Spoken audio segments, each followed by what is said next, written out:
ATLien. Get ready, cause you about to be an ATLien.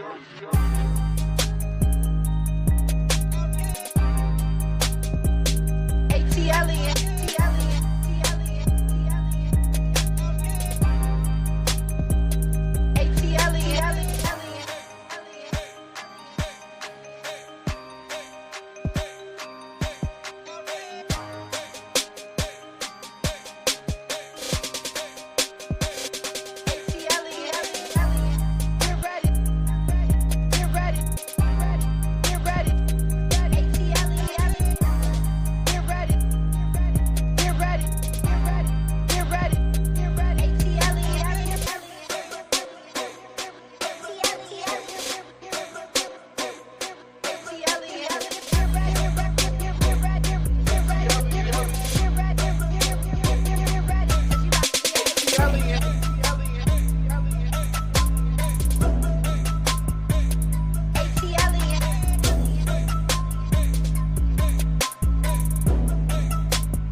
Get ready, cause you about to be an ATLien.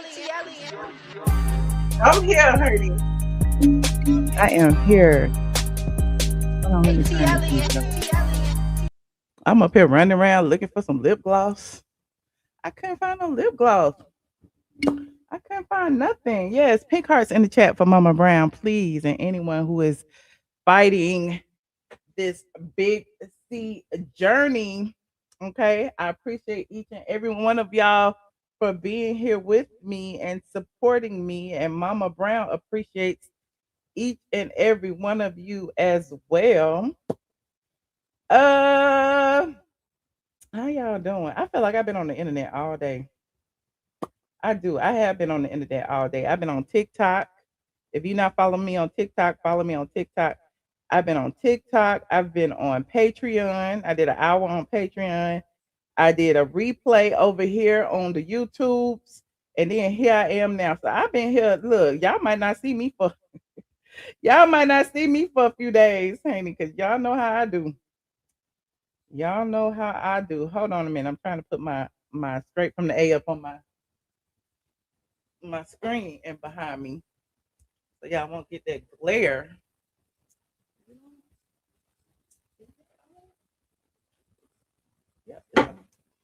All right. We are here. Hey, all opinions. What's up, friend? Y'all see these people in the green?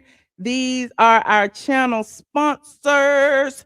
You can be a channel sponsor too. Only thing you gotta do is hit that join button. I need my whatchamacallit. I need my little hat because I didn't curl my hair today. I was just flouncing around looking messy. I live for it though. Shout out to all opinions. Okay, all opinions reserved. Am I saying that right? All opinions reserved. Like psych. It has been a member for 52 months, honey. She done bought a car. She done bought a car. This is a 60-month car note. Okay, shout out to my squad because y'all really be hanging in there. Shout out to the people who blessed me before I even came in the room. Lucy, hey Lucy. Lucy said blessings for me and Mama Brown. Thank you, friend. And then we got Tracy. Tracy been a member for 21 months. Okay, shout out to Tracy. So all these people in the green are our channel sponsors. You can be a channel sponsor too. Only thing I do is click that join button. Okay, and if you want a little extra something, come on over to Patreon, honey. The Patreon is, how much is Patreon? Between 5, 10, 25, and 50. Okay, come over to Patreon and pay me whatever you like. Okay. And shout out to Tasha K because today Tasha K dropped a little teaser of what's to come of our interview. I know y'all saw it a few weeks. I don't even know how long has it been since we did that interview, y'all. Tasha went live and shocked me. We went live for like 2 minutes. Okay. But she dropped the actual teaser recently. And I was like, oh my God, it's a whole teaser. We're gonna watch it right now. I hope she don't flag me. Because I was surprised. I was like, I didn't even know. She didn't even tell me. She did me wrong on that thumbnail though, but I ain't mad at it because I did her wrong on my thumbnails before too. Shout out to Tasha K. Hold on. So hold on. Look. Where is it? Look. Where is it? Yeah. Look, there go the thing, right? There go the thumbnail right there. I wish I can. Let me see. Tasha K. ATLien. Let me see. Okay, look at the thumbnail. I was like, look at the I ain't even mad. I mean, it's me, but it's like I look like I bleached my skin. And I don't bleach my skin. I'm brown. Don't make me adjust my brightness. Let me turn my brightness down a little bit because I don't want to be bright. I'm brown like this. Okay. Anyway, shout out to Tasha K. She got better cameras than me though. Hold on, we're gonna look at this clip really quickly. Y'all know the drill. Copyright disclaimer in section 107 of the Copyright Act. Allowance is made for fair use, honey. Okay, this is just a teaser. That started doing this. Everybody I feel personally that started doing this got it from you. There was a group of us. There was Sandra, YBF, Young Black and Fabulous, Crunk and Disorderly, Concrete Loop. Wow. So all of those were before me. Like I had an actual job. I was working at the lottery. The day I got fired from the lottery was the day I started my website. I started blogging about Soulja Boy, Monica, and this was before Housewives. So I started blogging about everybody in Atlanta. You used to roast. Yeah, I was nosy, honey. I just wanted to see everybody in Atlanta, but you're gonna have to watch the Tasha K to hear the tea, honey. But I done told some people over here the tea. I told my Patreon the tea. The people who've been here for years, y'all know the tea. But I guess, everybody on Tasha K platform gonna know the tea too. But let's finish. With the picture. That was before ChatGPT, child. I was right. What did Todd do to make Kandi want to leave so bad? He had an emotional relationship. I feel like Kandi fell for somebody else and used that as an excuse. Kandi was allowing other women in the bed, in the house, to stay there, to cook and clean. Lord, not the child. What Kandi was doing, honey? Clean for him while she was on the road. They had the one bitch they was on vacation with, sitting there with her legs wide open. Film is probably used to it because she was one of Akon's wives, so she used to being a part of that. NeNe, Sheree. I was leaning to the left right there. I must have had about 4 glasses by the time I was talking. I was talking too much. Phaedra, Kandi came later. Lisa Wu, Deshaun Snow, KKK, Kim Zolciak. Marlo has done a great job. Cynthia playing the middle was good. At the end of the day, you need all of those in an ensemble cast to come together to make it great. And now they don't have that. Who is the anchor now? And Jill was the one. I meant what I said. Okay. And oh Lord, now we talked about the TS Manhands and TS Manhand's assistant. I got all the contracts for them. And TS Madison fucked him over and did him wrong. Jill, child, anyway, he was in court doing stuff to me too. So I mean, if that was his boss. That was his boss. I guarantee you, he was one of the people that put my phone number on the internet. Oh, child, the tea is spilling. Oh my God, the tea is spilling. Yes, as y'all get in here, go ahead and like this video. We just looking at it. Tasha K dropped it yesterday, a teaser. Okay, and I guess it will drop on her site on I think March 5th. Oh no. Along with TS Manhands. He helped me with some information. Can we talk about the DL Whisperer for a second? Yes. What about the Claudia situation? And TS Madison calling out Claudia for liking stuff on the DL Whispers page. Ooh, child. Y'all remember when that had happened, child? A mess, honey. Colorist Claudia was all up in the DL Whispers page. About him. TS Madison meaning him. And then Claudia in the DL Whispers DMs, even after colorist Claudia goes and issues an apology. So she issued an apology on her platform that don't nobody watch. Y'all go watch it on TashaKLive.com, honey. I'm scared. I don't even know what I had said. I don't even remember what I had talked about. It's been so long. Shout out to Tasha K though. And I said it earlier and I'll say it again. I just feel like it's important for Black women in media and Black women in different categories to come together sometimes. Because listen, the gays stick together, the trans stick together. Black women, y'all need to stick together. We need to stick together because at the end of the day, who we got to support us but us? I'm just saying. And as soon as they attack one of us, it seems like y'all just be scattering. Y'all, and then y'all be taking up for them and don't be taking up for yourself. I don't understand it. But anyway, I'm digressing. I didn't went on a tangent, child. Y'all know how I am sometimes. I haven't even had nothing to drink yet. I ain't even had nothing to drink yet. You said Michelle was hypnotized to tell it all. I don't think I was hypnotized. I talk a lot anyway. You said when Tasha K send you a copy before she airs the episode, y'all need to ask her that. That's her platform. I don't have nothing to do with it. I signed what I signed. I said what I said, and whatever I said, I meant it. I ain't taking it back. Okay. Um And look, I got a platform. I come and look, if something don't seem right, I come be like, that was edited. But if it wasn't edited, I said it. What I mean, what can I say? Whatever I said that shit. Okay. Anyway, like this video, please, and thank you, and go and support your girl over on TashaKLive.com. Y'all let me know how the interview goes March 5th. Okay. Yes, you have to pay to join her website, just like you have to pay to join my Patreon. You got to pay to watch her exclusive interviews. Y'all need to go do it. Go and do it now.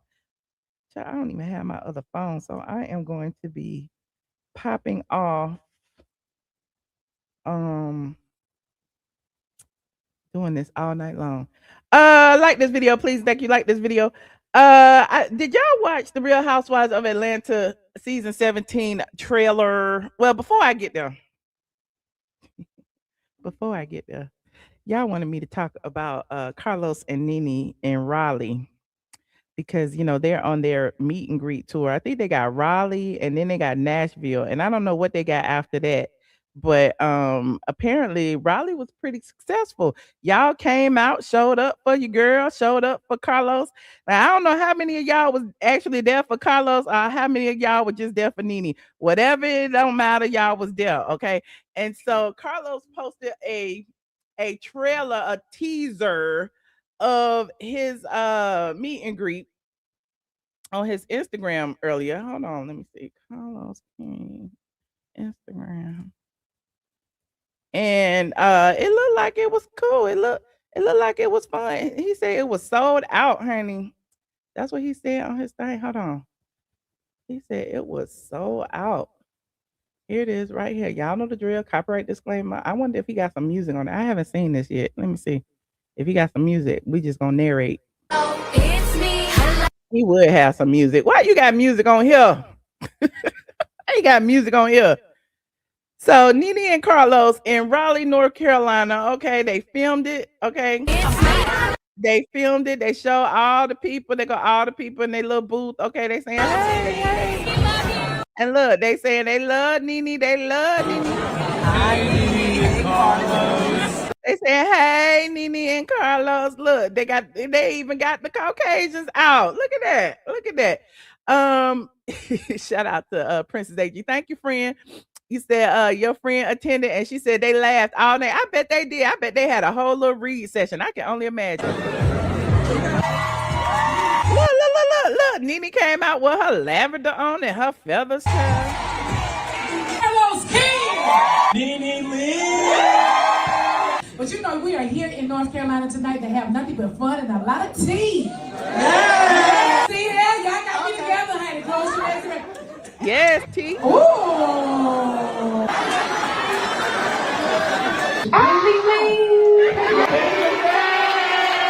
I was shocked, honey. I was dead, bitch. White refrigerator. That is so. I love it. Y'all lit.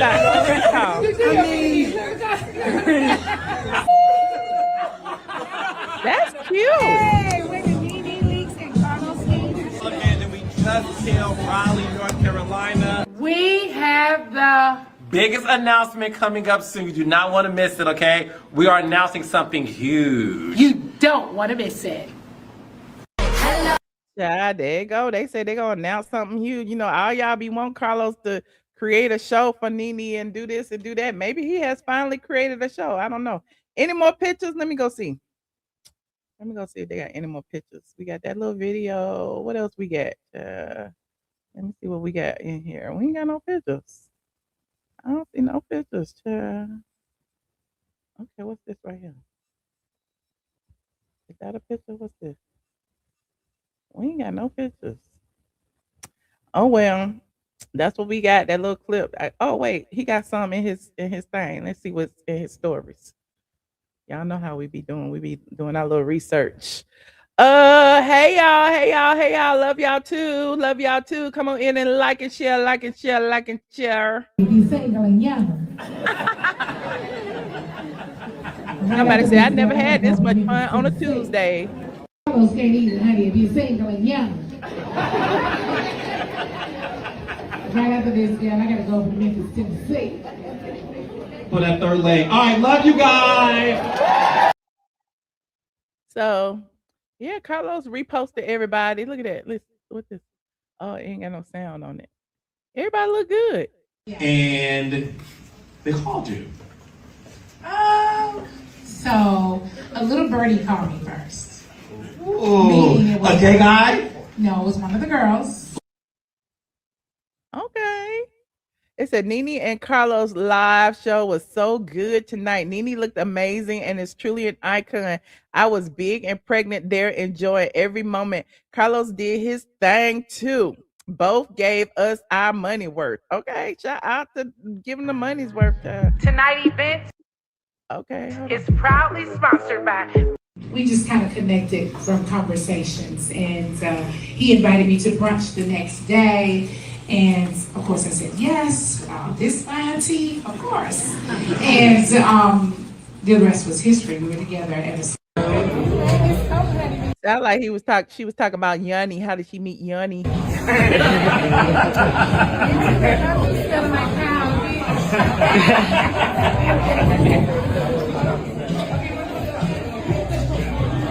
Okay. Okay. Okay.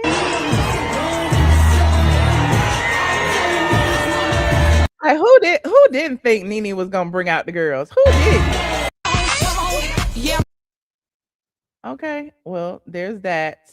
So shout out to NeNe and Carlos, honey, for their meet and greet. Okay, they have another one coming up. I believe it's in Nashville. So y'all still have an opportunity to check in, honey. You still have an opportunity. You said if they come to Houston, you going, oh, okay. You better go meet NeNe. She is a good time, honey. She is a good time. You said Raleigh showed out. They did. Yeah, Raleigh did show out. I need to take my ass to Raleigh, see what's going on down there. He said, Bravo not gonna get that money. Y'all go on and get it. Okay, somebody gonna get it. Carlos there. I'm gonna take advantage of this situation right here. Okay. Now it's really interesting that you bring that up. I was on Threads earlier, and Andy Cohen talk about he was on a flight and he wanted to know what people had to say. And it was interesting because, I said one call, that's all, NeNe Leakes. And I wonder if he blocked me yet. Let me see if Andy didn't block me, Connie, because I was like, child, you know what the people want to hear. I don't even know why you acting. It looked like he might have blocked me. What's his name? Andy. And there he is right there. Bravo, Andy. He said, what'd he say? Now I don't see it. He must have deleted it because I'm sure everybody up under there was saying the same thing. Oh, no, it's gone. He deleted it, y'all. I was gonna read it too. It said some below deck. Yeah, he deleted it. Cause I screenshot it. Here's what it said. Here is what it said. Oh wait, no wonder it was a long time ago. I thought it was today. It came up like it was today. It was actually on the 16th. Hold on. Let me see if it's on the 16th. Hold on. Let me see. Hold on. Good morning. Tell me. So I can go back. They go to 13, 14, 15. They go to 15. They go to 16. Tell me your housewives. There it is right there. Okay. So this, I was up under this stream right here. And it was interesting to see what a lot of people were saying about housewives. And it was because Andy asked the question, right? No, he didn't delete it. It's right here. It was my fault because I thought it was today and it was actually posted on the 16th. But it you know how stuff be popping up out of date when you don't really follow nobody, it just be popping up on your thing. And so it had popped up on my thing today and I had responded. But this, he said, tell me your housewives' opinions that you really want me to see, because I'm bored on a plane and I will read them all. Okay. Well, I guess I'm too late. But one of the people, some of the top comments was, Atlanta needs an overhaul, Andy. As Atlanta natives, these ladies are not who we would consider Real Housewives of Atlanta. We are losing the plot. Friend, they talk about Kelly. Who? We have never heard this lady or her restaurants, which are 40 minutes outside of the metro. Drew, divorced, and also not a real ATLien. K, what's her face? Now Andy. And she put the damn rolling the eyes emoji, the crying emoji, and the yelling emoji. And then it says Portia, love her to pieces, but not a housewife. Same with Auntie Faye. We got to just pause and regroup. Sincerely, a Georgia peach. Okay. That's what Noelle said. Okay. She got 246 likes, honey, and the people up under there commenting up under her post. And she is like the top respondent. Let me see what somebody else says. It says, my Bravo wish list. Can we give RHOA 1 or 2 more seasons max with NeNe on the final one while simultaneously launching a Real Housewives of Houston franchise, a black cast as a replacement? Bring Kandi. Child, what is she talking about? We don't care about that. Then they talk about Ashley can go, the Rick can go, Whitney can go. Okay. You know, I don't care about all them other franchises. I'm just looking for some Atlanta tea. Let me go see what the people were saying up under this Atlanta thread. I'm so nosy. Okay, it says, somebody said there's Killer Mike's wife, Shay. Hey, Shay.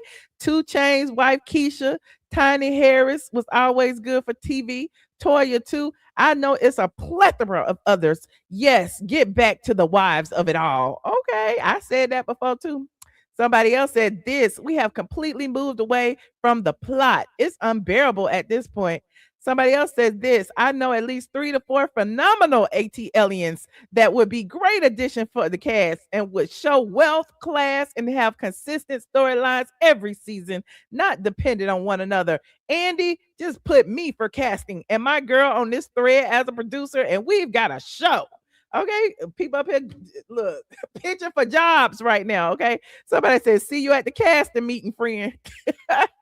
Look, everybody think they are casting, everybody think they production, everybody think, okay. Somebody said, I like this take, but can we keep Portia, please? I'm curious, who would you put in the lineup? Somebody said RHOA is underwhelming at this point. Yeah, so these are just a few of what people are saying, not just me, I'm just saying. But you know, with the teaser being released yesterday, dang, it seemed like it was a week ago. Okay, y'all still talking about this damn trailer? Have y'all even seen the trailer? The trailer was released. I did a reaction to the trailer yesterday afternoon. None of y'all cared what I had to think because half y'all didn't even watch it. But I had said that I was gonna come on later and talk about it, but it didn't. Like, I was like, if my review didn't get no traction, why I'm gonna come back live and talk about it? But y'all want to watch it again? Let me see what y'all saying. You said Portia needs to go. You said no. When you get money, find a home and pay it off.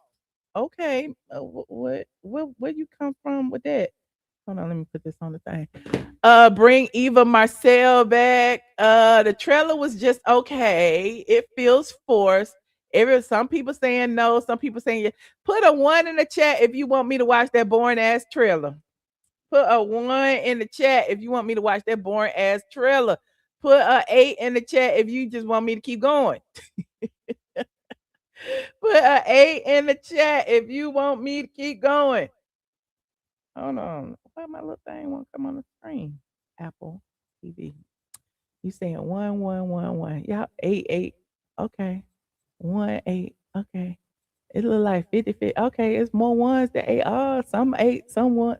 Okay, it's only 2 minutes. Y'all want me to go ahead and look at it one more time? And now the 8's coming up fast. Ah, shoot, the 8's taking over. It's looking like the 8's might win it.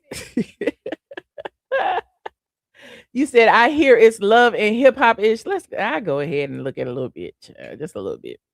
So the Bravo season 17 teaser to the Real Housewives of Atlanta. As you know, there are now 8 peaches. The 8 peaches consist of Portia Williams, Phaedra Parks, Kelly Farrell, Shamia Morton, Kay What's-a-Face, Pinky Cole, Drew Sidora, and Angela Oakley. I got it. I almost didn't because I almost forgot Angela Oakley and Drew Sidora. I ain't gonna lie. So there are 8 peaches, 8 people with peaches. They didn't even bother. It's so crazy. They didn't even bother to take new pictures for the season 17. So the picture, as y'all probably have already seen, is just the ladies sitting there with a tiger, okay, just with a tiger, and it's all AI. And here is the actual image again for those of you who haven't seen. I'm sure a lot of you have. Okay, this is the image of all of the ladies. I posted it on my community tab yesterday. I said it's the RHOA season 17 cast photo. It's here. And the AI is AIing. Okay, Bravo didn't even bother to do a new shoot. They just inserted the newbies. Okay, there's Phaedra on the end. There's Drew Sidora. There's Pinky Cole. There's Angela in the middle. There's Kelly. There's Kay What's-a-Face sitting down next to the tiger. There's Shamia with her leopard on, and there is Portia. And again, as you know, all of these pictures were from last season's photo shoot. And they just AI Kay What's-a-Face and Pinky Cole in there. So, you know, it is what it is. Now, the trailer is I guess it's all right. I guess it's all right. I can watch it again. I haven't watched it but once. And I feel like I might have missed something because you know, some of y'all said it was good, some of y'all said it wasn't, some of y'all. So y'all know Kay What's-a-Face is in the building. Okay. And I'm not a fan. Okay, let's just start there. I'm not a fan of Kay What's-a-Face. Okay, but they start off in this dollhouse-ish situation. Okay, so apparently, you know, they are the dogs. Okay, hold on, let's look. And y'all know the drill. Copyright disclaimer in Section 107 of the Copyright Act. Allowances made for fair use. We are researching. Okay, he said, "Bring NeNe back." Exactly, bring NeNe Leakes back. Now look at this dollhouse. Look at all these toys. Look at this. Okay, why we got all these toys? These is grown ass women. A time in Atlanta, there lived a group of beautiful dolls who really tried to be good. Like, really tried. I trust no lawyer that don't practice the law. I don't trust no lawyer that eat dead people. I eat. Oh God. So Kay What's-a-Face already throwing shade at Phaedra. Pinky Cole is already throwing shade at Phaedra. And Phaedra is already making faces. Okay, you see her making faces? That's what Phaedra is here for, to making faces, the saying the cute slogans, all of the above. Okay, you said just rename this show Single and Divorced Women of Atlanta and bring back the OGs. Okay. You said they look like the centipede dance from Michael Jackson. What? Hold on. You said Phaedra is having an identity crisis. Oh no. Everyone seems fake. Where are all the RHOA hiding? Please come out and save this boring show. Well, Phaedra said somebody, they said somebody eat dead people, child. I eat dead people, but spilling tea is their favorite game. So of course spilling tea gonna be their favorite game. They go Phaedra. Remember, Phaedra's supposed to be the godfather of Atlanta, according to Angela Oakley. And there, I guess they done made up from that. Okay, I guess they made up from the godfather of Atlanta situation, because there's Phaedra with her cigar and her wine, and there go Angela Oakley, and they both sitting at the table together. The godfather of Atlanta and Angela Oakley. She said that she was sleeping with a married man. Oh, she want to spread her own tea? And when Oh Lord, not Portia and found out some tea about somebody sleeping with a married man, child. I don't understand what's about to happen. You said it looked like a clown show. You said Brit Eady was entertaining, but she's suing them. She is, child. You said forced when have you ever seen Phaedra with a cigar? I mean, you know, she's just playing up the godfather role, okay? You said it's my girl birthday. Who my girl? I ain't got no girls. Okay, let's see. So now we got K What's Her Face on here. Hold on. So now we have K What's Her Face. I know y'all be annoyed with my nicknames, but it is what it is. Child. She will forever be K What's Her Face to me. And every time I talk about this show, she is K What's Her Face. So there she is, full of feathers, okay, and her phone on set. Poured. That's when the dolls come alive. So she was, I guess she was texting Drew Sidora. Now all of a sudden, I guess they beefing on social media today. Sounds about right. You know, sounds like a Bravo media push. I should have bought your foreclosed house. Okay, Mr. Clean, don't do it, Papa Smurf. And there she is calling Pinky Cole Mr. Clean and Papa Smurf. Like pick one, Angela. Is she Mr. Clean or is she Papa Smurf? And like I said yesterday, calling her Mr. Clean just because she ain't got no hair, I don't like that. Okay, like black women don't have to have wigs. And I know it's funny to some of y'all, but it ain't funny to me. Okay, she got short hair, so what? This season on the Real Housewives of Atlanta. You said it's a mess, honey. It's a mess. We the richest bitches you ever seen in your goddamn life. Are we gonna be able to get through this season? We only 43 seconds in. So Shamia is showing her wealth.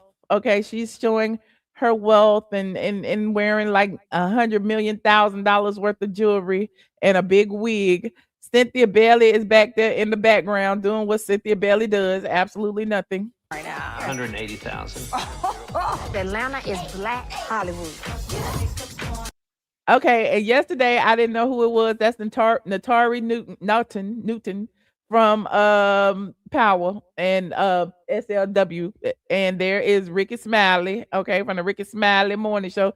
And there go Jazzy Faye and there go Montel Jordan. So I guess they're gonna have all the D-listers on the show. Where are the A-listers? Where are they? Where's the TIs and the Big Boys and Killer Mikes and all the other people in Atlanta? We got more celebrities than this. We got, where's Steve Harvey and them? Where's Tyler Perry? Bring some celebrities out. Andretta 2000. Good God Almighty, it's eating me. And then somebody said, because yesterday I said Portia's showing her butt job and her butt look a little bigger than it was last year. And there go Phaedra, as usual, grabbing Portia's butt, and I don't know about y'all, but nobody ever sees Portia and Phaedra outside of these cameras. So, I mean, maybe they'll step it up this season and hang out outside of the show. But apparently they have a pact that now they are cool, they are friends, and they are going to be tight like Nat Booty to make this money, okay? And so, so Portia's showing her butt job. Y'all said it's natural, but is that natural? Let me move the comment section. That ain't natural. Look at that right there. That looked worse than K What's-Her-Face butt. And K What's-Her-Face said she took it out. Okay. But anyway, I'm digressing. Y'all say Portia looks amazing and she does, but girl, lead a butt. Stop adding to your butt, Portia. You don't need no more.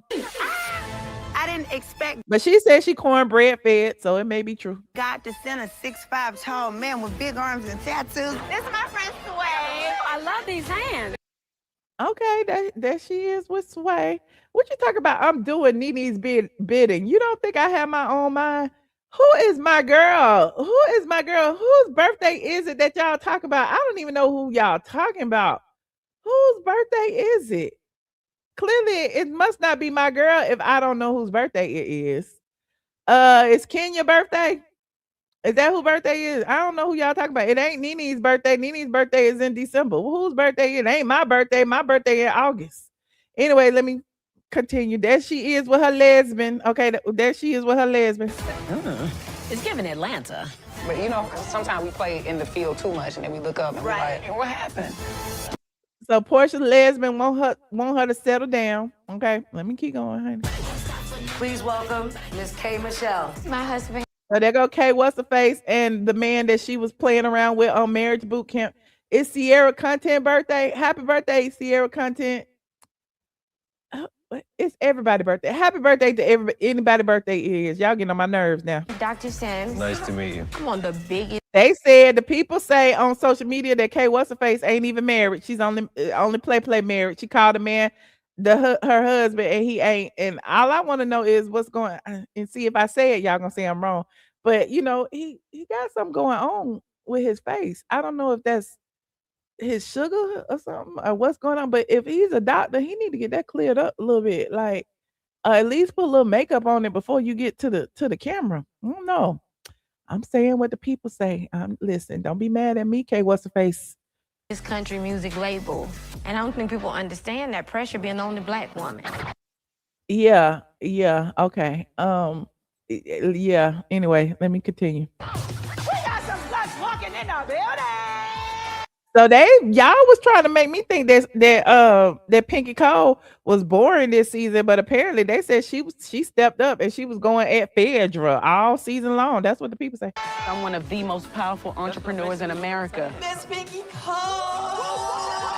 I built this $100 million.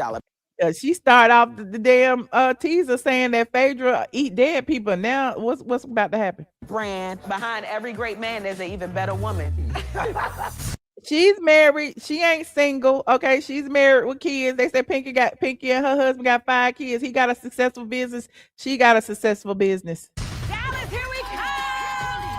And then they went to Dallas. Yada yada yada. Who cares? Okay, let me fast forward. I'm so bored. Hopefully I can find me. Then they running around. We already seen Portia in that cowboy outfit. Didn't we see her in that first? Like, why they clip it back this way? We don't care. I'm still fast forwarding, child. I don't really want to see no more. Okay, there goes Shamia. Let me see what Shamia doing. About that career. I want to own my own things at this point in my life. So Shamia want to own her stuff. Shamia want to do more. Shamia. They say Shamia be working hard. Shamia contributes to a lot of nonprofits. Shamia used to be on the radio. Shamia does a lot of hosting around Atlanta. Shamia. So I think Shamia has potential, but I think Shamia needs to tap into her own potential and go ahead and speak out against Portia, because it seemed like last season she was too scared. This season she needs to do something. I took my last $50,000 and bet on myself. It sounds like just like Quad took Sweet Tea storyline after she left. It seemed like Kelly then took Kenya Moore's storyline after she got fired. Because remember last season, Kelly sat down with Kenya and Kenya said, I took my last $400,000 out of Brooklyn's college fund and put it in my salon. And then the salon didn't even exist and is about to be evicted. We're going to talk about that next. And then you got Kelly telling Phaedra that she took her last however much money, okay, and put it into her restaurant. And apparently just a few weeks ago, Drew went by there and it was closed. Okay, the one that she opened on the show, the one that was off of Roswell Road in the Prado, okay, it's not there anymore. So it sounds like she stole Kenya Moore's fake business storyline. And bet on myself. Truly the hardest year of my life. Are you serious? I don't know what's going on with Angela. We ain't heard from Angela all summer. We don't know what happened. Okay, hopefully we'll know what happened with Angela and Phaedra, if they made up or if they just started off from scratch. Because last season, remember, Angela said that Phaedra was the godfather of Atlanta, and this season trailer started off with Angela and Phaedra sitting there with Phaedra smoking a cigar. So does that mean it's all good and they had already made up before the camera started rolling, or did they make up during this season? I don't know. And whatever's the hardest season of her life, I mean, Angela, we not really that invested because we don't know what you've been up to. Okay, I don't know if she's okay or not, but we don't know. I slept with a married man. No, I have not. You absolutely did. So Portia, Kelly, and K What's her face go out to lunch just for Portia to tell Kelly that she has tea about her sleeping with a married man. Now, Portia, look, Kelly did say that Portia slept with every Nigeria in Atlanta. Okay, she did say that, but I don't understand why Portia felt the need to go dig up something on Kelly when people know that Portia already did what she did.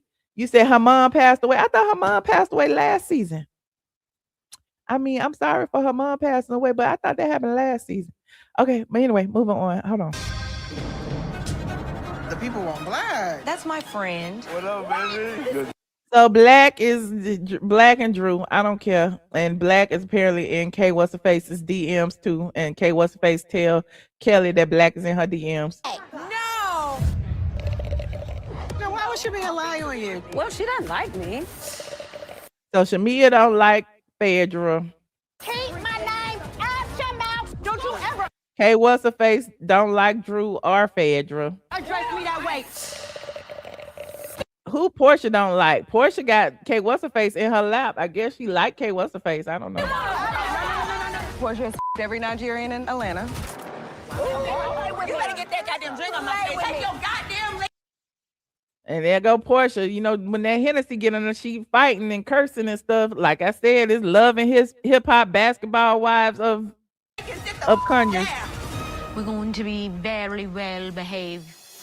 The Real Housewives.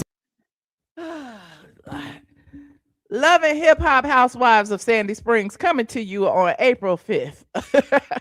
Let me know what y'all think of this trailer. If y'all would vote from 1 to 10, would y'all give it a 10 for being the best trailer ever, or would you give it a 1 for being lackluster? Let me know. Or did it fall somewhere in the middle? You said don't make me call Portia. Okay.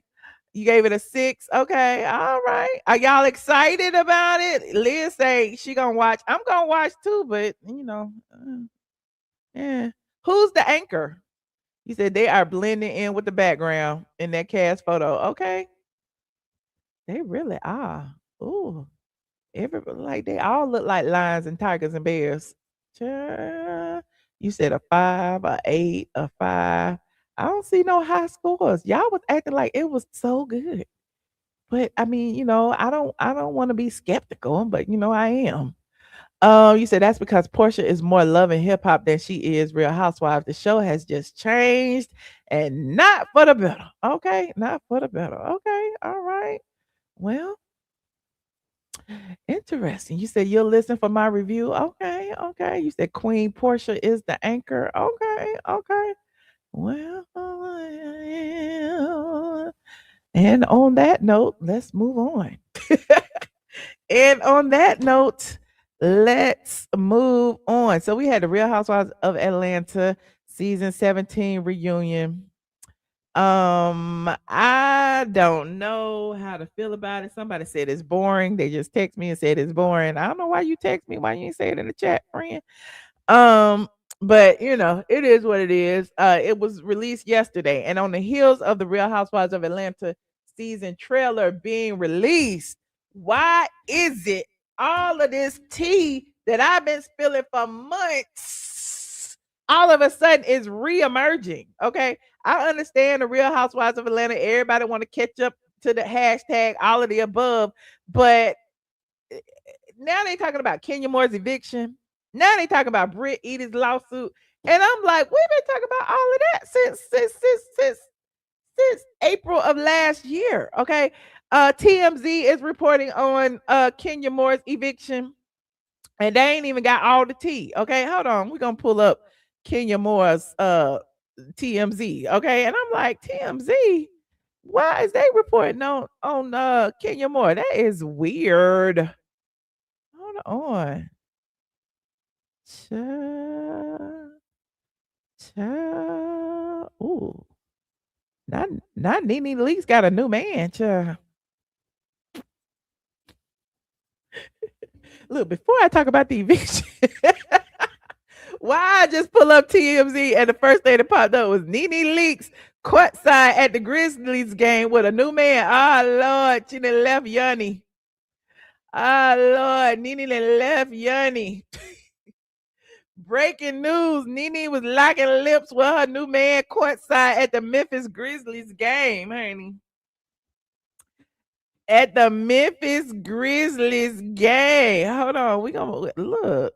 I was about to go to the eviction. I came up on some other tea.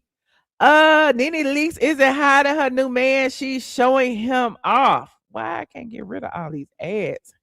She is showing him off. TMZ obtained video of the former Real Housewives of Atlanta star leaving Wednesday night's Memphis Grizzlies game with attorney Arthur Horn III And at one point, he leans in and plants a kiss on her as they walk out, honey. I don't know. That kiss don't look too loving. You said he's lit. Oh, okay. It said earlier in the night, the two were posted up courtside, cuddled close, and clearly coupled up. Witnesses tell us they were hugged up and really touchy-feely throughout the game, making it crystal clear this wasn't just a friendly outing. Horn runs his own law firm in Memphis. Oh, shit. Oh, shit. Now she went to Memphis for a date, honey. Not NeNe that went to Memphis for a day. She told me she was gonna be in Memphis too, because y'all know I be in Memphis most of the time. She said that she was gonna be in Memphis. I didn't know she was going up there to meet a man about a dog, honey. He's cute and he's an attorney. Yes, Courtside. It said, of course, NeNe's love life has been closely followed over the years. She was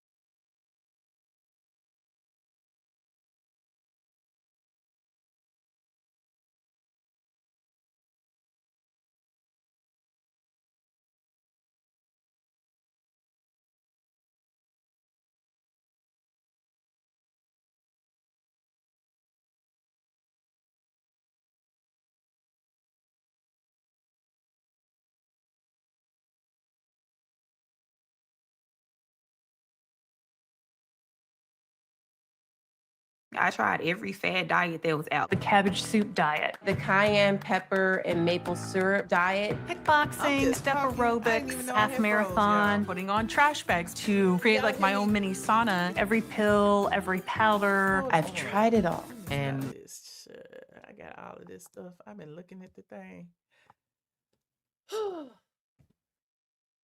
Let me see. Can y'all see me? Can y'all see me? Can y'all see me? I gotta restart the computer. I don't know what happened. I'm right here. Hold on. Talk amongst yourselves for a hot minute, and I'll finish reading this story.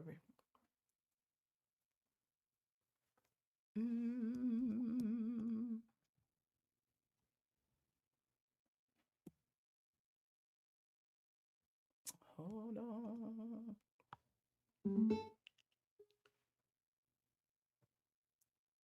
Yes, for premium. I see you, friend. So let me go back to this NeNe story. What did I finish at? Okay, they was talking about NeNe dating Yanni. Okay, it says their relationship made headlines amidst the legal drama involving his estranged wife, and by 2023, NeNe confirmed they were taking a break, although reconciliation rumors have swirled. Okay, now it appears NeNe is officially turning the page and doing it courtside. TMZ broke the story. They claimed that NeNe was set to appear on Bravo's The Real Housewives Ultimate Girls Trip, Roaring 20th. While she won't be full-time, we're told that she will have a notable presence. Now let me look at this video. See what this video talking about. I didn't really lose any weight. Hold on.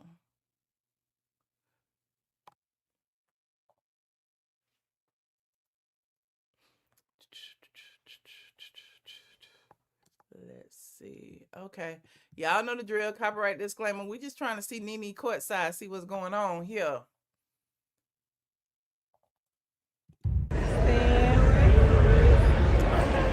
He cute. He got dimples. Oh, he cute. I see you, NeNe. He is cute. All right. Okay. NeNe went from chocolate to caramel.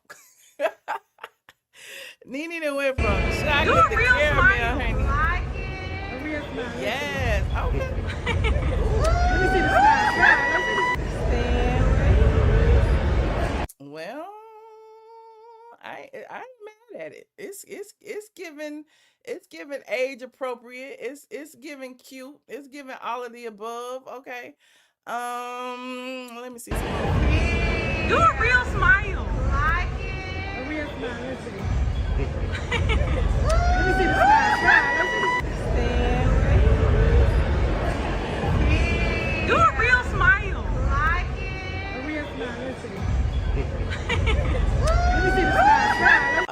playing the same thing over and over again. I thought it was a different video.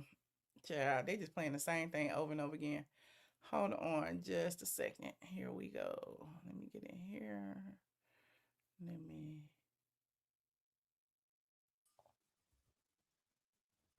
All right. Can y'all hear me? All right. You said you like it? Good for NeNe? Okay, yeah, good for her. Good for her, honey. She got her a new man. She said she ain't got time for this, honey. She ain't got time for these games. But anyway, I'm digressing. What I was talking about before I made my pit stop over there, talking about NeNe, was Kenya Moore being evicted. And how Bravo is using Kenya Moore for press. Now, I ain't mad at it. You know what I'm saying? Like, at the end of the day, they use everybody else, okay? But it's just interesting how all of a sudden they want to report on the eviction when we've been reporting on the eviction for months now. Kenya actually even went public to tell the world that I was lying on her. Let's not forget, I'm about to pull it up. Hold on. Let's not forget this particular response that Kenya made right here. Let me send it to my MacBook. Okay. A blog was reporting on the eviction just about a couple of weeks ago, 4 weeks ago to be exact, somewhere around there. And Kenya decided that she would clap back. Okay, and I guess because they credited me, but I haven't seen her argue with the Caucasians. Okay. So Kenya said this story is inaccurate. The case has not been heard. Plaintiff owes $80,000 and hasn't paid to build out an entire space, so the rent was withheld. The hearing was what most landlords do: is ask the rent to be paid into the court before trial. Depending on the ruling, the rent could be returned or paid to the landlord. Child, Kenya is such a liar. Okay. It said the trial court hasn't been set. We are going to discuss tax benefits, loss and profit statements. What's that? And benefits of write-offs. But let the broke people carry on per usual. Haters always be the loudest. Don't they though, Kenya? The haters be the loudest in the room, honey. Let the broke people carry on per usual. Now, since y'all don't believe me when I say it, y'all swear that I be hating when I read the court documents. Apparently, when TMZ read the court documents, it's true and it goes viral on all the blogs. So TMZ is reporting, since y'all don't believe me when I say it, that Kenya Moore hair spa owes the landlord $87,000. Okay, we done been to court. Okay, we've been to Zoom court. We done read the court documents. We done heard the landlord's audio that I had. We heard all of that. That the landlords, I mean that Kenya's attorneys actually said that the space was intended for filming. Y'all remember all that? So we got all of that. And why they use that picture of Kenya? I don't understand. But anyway, with that bad wig on. Anyway, it said the Real Housewives of Atlanta star Kenya Moore's hair salon was ordered to pay more than $80,000. We know. According to court docs, blah blah blah, ordered to pay $43,000 by late February and another $43,000 by late March. It was February 19th to be exact. It is today, February 25th. Kenya missed the February 19th payment.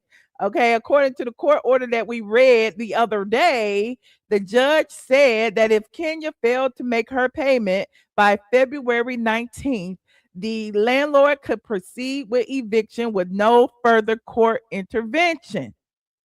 Okay, y'all got that? Kenya failed to make the payment. The next day, the landlord filed a writ of possession. Okay, and in filing the writ for possession, child, this has been a mess. Just one mess after the next. Hold on, pull it up. Hold on, I gotta pull it up, child. They have signed all the documents, child. The writ of possession has been signed. When I reported on it at first, it wasn't signed yet. But now they got it, which means they gonna put her on the curb. Sorry, but they are. Okay. So the writ of possession was actually signed today. Shout out to the squad. Okay, y'all love sending me the documents as soon as they come up, honey. Hold on, let me pull it up. As soon as they come up, y'all be on it. Doggone it. They signed it today. And here it is. Straight from the A, honey. Hold on. How I get in here? Let me turn off this. Let me remove that. Let me share the screen. Let me put my A's up. There they go. Let me share it. Bam, bam, bam. Okay, y'all see that? Writ of possession. Okay. This was written, they ordered it on the 25th day of 2026 today.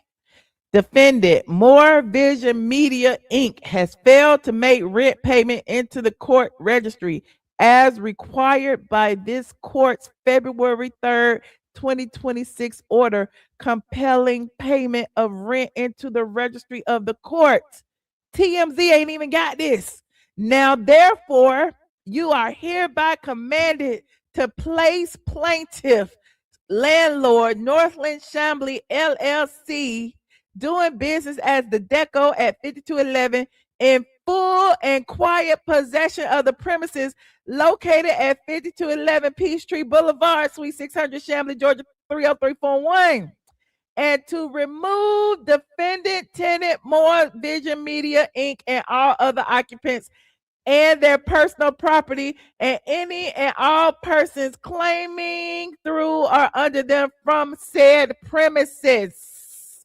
You are further commanded to execute this writ of possession instanter, immediately, and to file with this court a return of your actions hereunder. It is so ordered this 25th day of February 2026. This is to the marshals or his lawful deputies.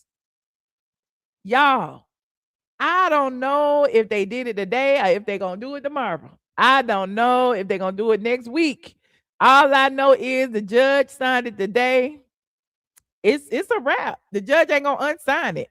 So all the Kenya Moore hair spa people, all the people in my DMs, all the people who be dragging me, calling me all kind of names and stuff, the Kenya lied to y'all. Kenya looked you in your face and said that it was not true that she was a squatter. Kenya sat in them people place for 12 months from December of 2024 to February of 2026 and did not pay any rent. None. Zero. Zip. Nada. Then Kenya refused to pay the rent into the court registry while she claimed that they owed her money that she was not entitled to. Okay. There was a tenant improvement allowance of $80,000 that Kenya claims that the landlord did not pay her. However, the landlord has proved in court through documents written to Kenya that Kenya did not submit the required documents to obtain the tenant improvement allowance. Now, I'm not going to go back through history because we've been through this already. Okay, we've been through all the court documents for months. I've been telling y'all the exact same thing. It's a whole Kenya Moore playlist on my channel. You can go watch every single video we read, every single court document. The landlord filed for eviction in April of 2025. Then in October, Kenya had filed a countersuit for the $80,000. It was moved to Superior Court in October of 2025. Since then, it's been motion after motion after motion, 30 days, 30 days. Let me answer. Let me respond. Let me answer. Let me respond. And at the end of the day, it was all a squatting procedure. That's all she was doing was squatting. Because if you know that you owe the money, like you ain't paid no rent, you in them people place, you know they paying the utilities, they doing all that, and you claim that they owe you the money, why you didn't just pay it into the court registry if you thought you was gonna get it back? Like, y'all let me know. Right, the people don't want the truth. You embarrassed. Then again, no, I'm not. She's Miss America, Miss USA, whatever. I mean, it is what it is. You said her lawyer should have done that. She did have lawyers. Then she had lawyers. She had lawyers, but she didn't have no money. Okay. Maybe she didn't even pay the lawyers. We don't know. Look, he ain't filed his lawsuit yet. We don't know what's going on over there.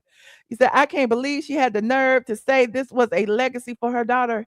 Had the girl up in the salon selling old rags. Yes. And Kenya turned her salon that wasn't even a salon into a thrift store. She starts selling her used clothes, used bags, used shoes, used wigs. And still, y'all said that I was lying on her, that she got all the money. I don't understand. Kenya, the salon has never been open. Even after she pulled that revenge porn stunt at her grand reopening, everything was a stunt. Everything was a show. People were coming to get their hair done. She was hiring people to come in there to do one head just to put it on social media. And then the doors was locked and closed for weeks. So, I mean, it is what it is. Y'all talking about, I know a bunch of people like, well, why are you so happy? This is a mother. She has a child to take care of. Kenya knew that when she pulled them damn naked pictures of Brit Eady out of the lady she said was Brit Eady. She knew she had a child to feed. She knew she had to keep her job when she did all of that and lost it. So whose fault is it? Is it my fault? Is it my fault? Is it my fault that Team Twirl didn't show up to buy her used clothes and dresses? Is it my fault that Kenya is now pitching payday loans? Okay. Is it my fault? Y'all say I went to the damn salon and tried to open the door and it was locked. And it was my fault that people didn't come and make appointments. It was my fault. It was trying to blame. They said it's ATLien fault. Ain't nobody calling. Ain't nobody making appointments. That's my fault. Where is Team Twirl? I'm still looking for him. You said, I really hate this for Kenya. She has that beautiful little girl and she was good on RHOA. She was crazy to spend all that money. Oh, okay. Fatty Back Suit said, what happened to the housewives' money? I don't know. Listen, if you don't listen, I don't know what happened to Kenya's money. I don't count people's pockets, but what I do know, and I said the same thing about Kandi. Y'all said I was lying. I do know that once you lose your biggest income stream, it is very, very hard to maintain your lifestyle. You have to downsize. You have to regroup. You have to figure out some things to eliminate. I said that about Kandi. I'm saying it about Kenya. And the spa must have been the one thing she had to eliminate. Can you imagine not getting a check for over 12, 14, 15 months? How long it's been since Kenya got fired? Over a year? Over 2 years?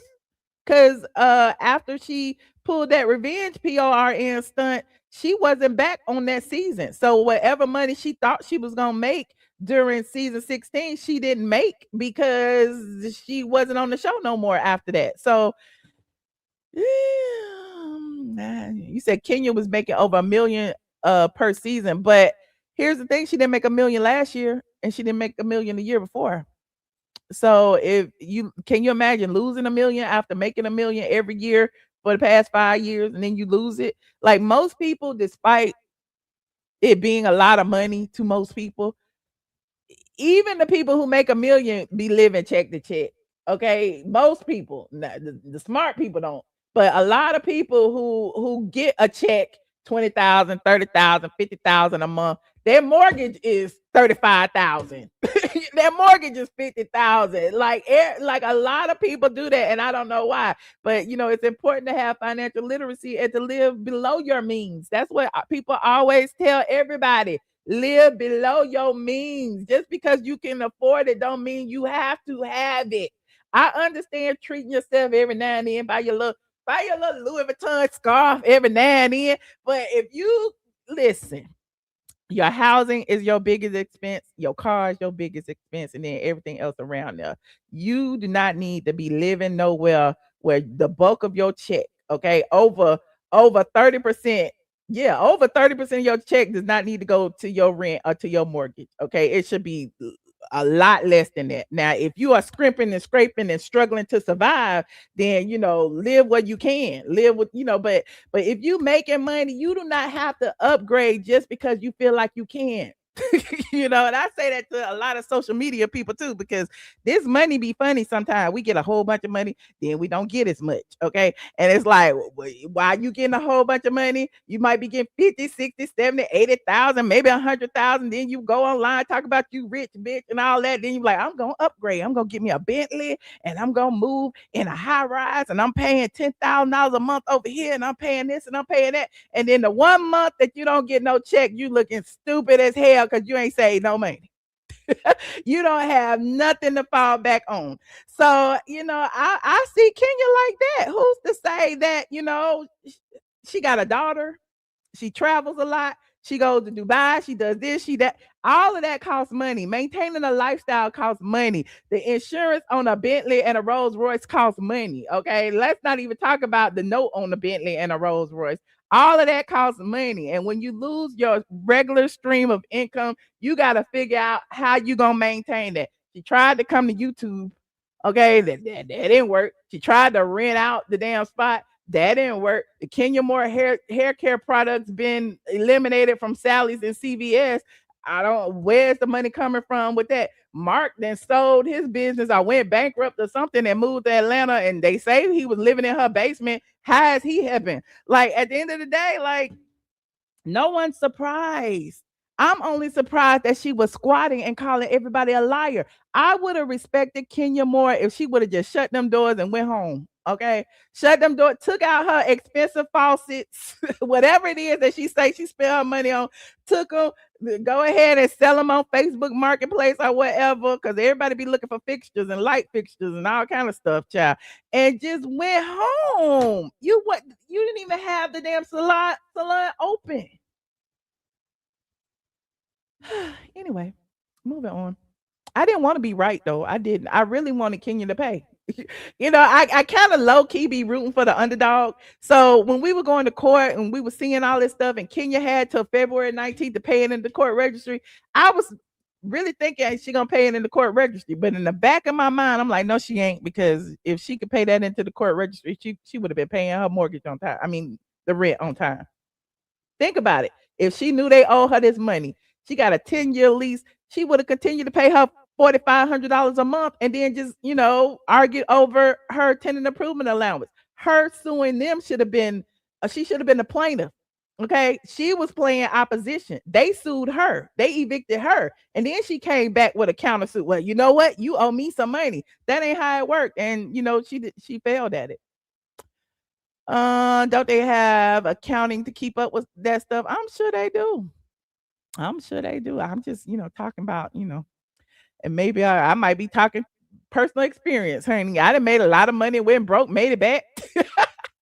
But one thing I learned about making a lot of money and then losing a lot of money is that the next time, you be a little bit more careful in how you spend your money. Okay. That's all. It is what it is. And you said you sold your car, and why have a 10-year lease? I don't know. A lot of commercial properties have long-term leases because of that, especially if you're going to do a build out, you're going to put money into the property. The common sense thing is, in that 10-year lease, you will be making that money back. Within those 10 years, you're going to make all the money back that you put into the space. But how you going to make the money back if you're not even a legit running business? How you going to make that money back if on your website you telling people that you don't do 4C hair, which is black people hair? How you going to make that money back when you up here charging people tickets to come in to buy your old clothes? It was just weird. Like, everything she did to me was counterintuitive to making money. So I don't know who was consulting her. I don't know who her friends was. I don't know where her family members are. Somebody should have been there. Uncle, a daddy, a brother, a cousin. Somebody should have been there to tell Kenya, you have this space here, and this is what you should be doing to generate some revenue. And she didn't generate it. I don't know. I wish someone would tell us what. I wanted her to keep it too. I've been there, but not with her money. Oh, okay. And why wasn't her friends and family supporting her business? Right. Why we didn't see Kandi up there getting her hair washed or getting her scalp massage? Is it because Kandi got 4C hair and they said don't do Kandi hair? Why we didn't see Cynthia up there getting her scalp massage? Oh, they fell out. I forgot. Why we didn't see anybody up at Kenya Moore Hair Spa? Especially, I mean, you know, I know they say Kandi, why would Kandi save her? Nobody's saying that Kandi had to give her money, but we saw her, you know, hanging out with Kandi at the Beyonce concert. Why can't Kandi go up there and get her daughter's hair washed or something? I don't know.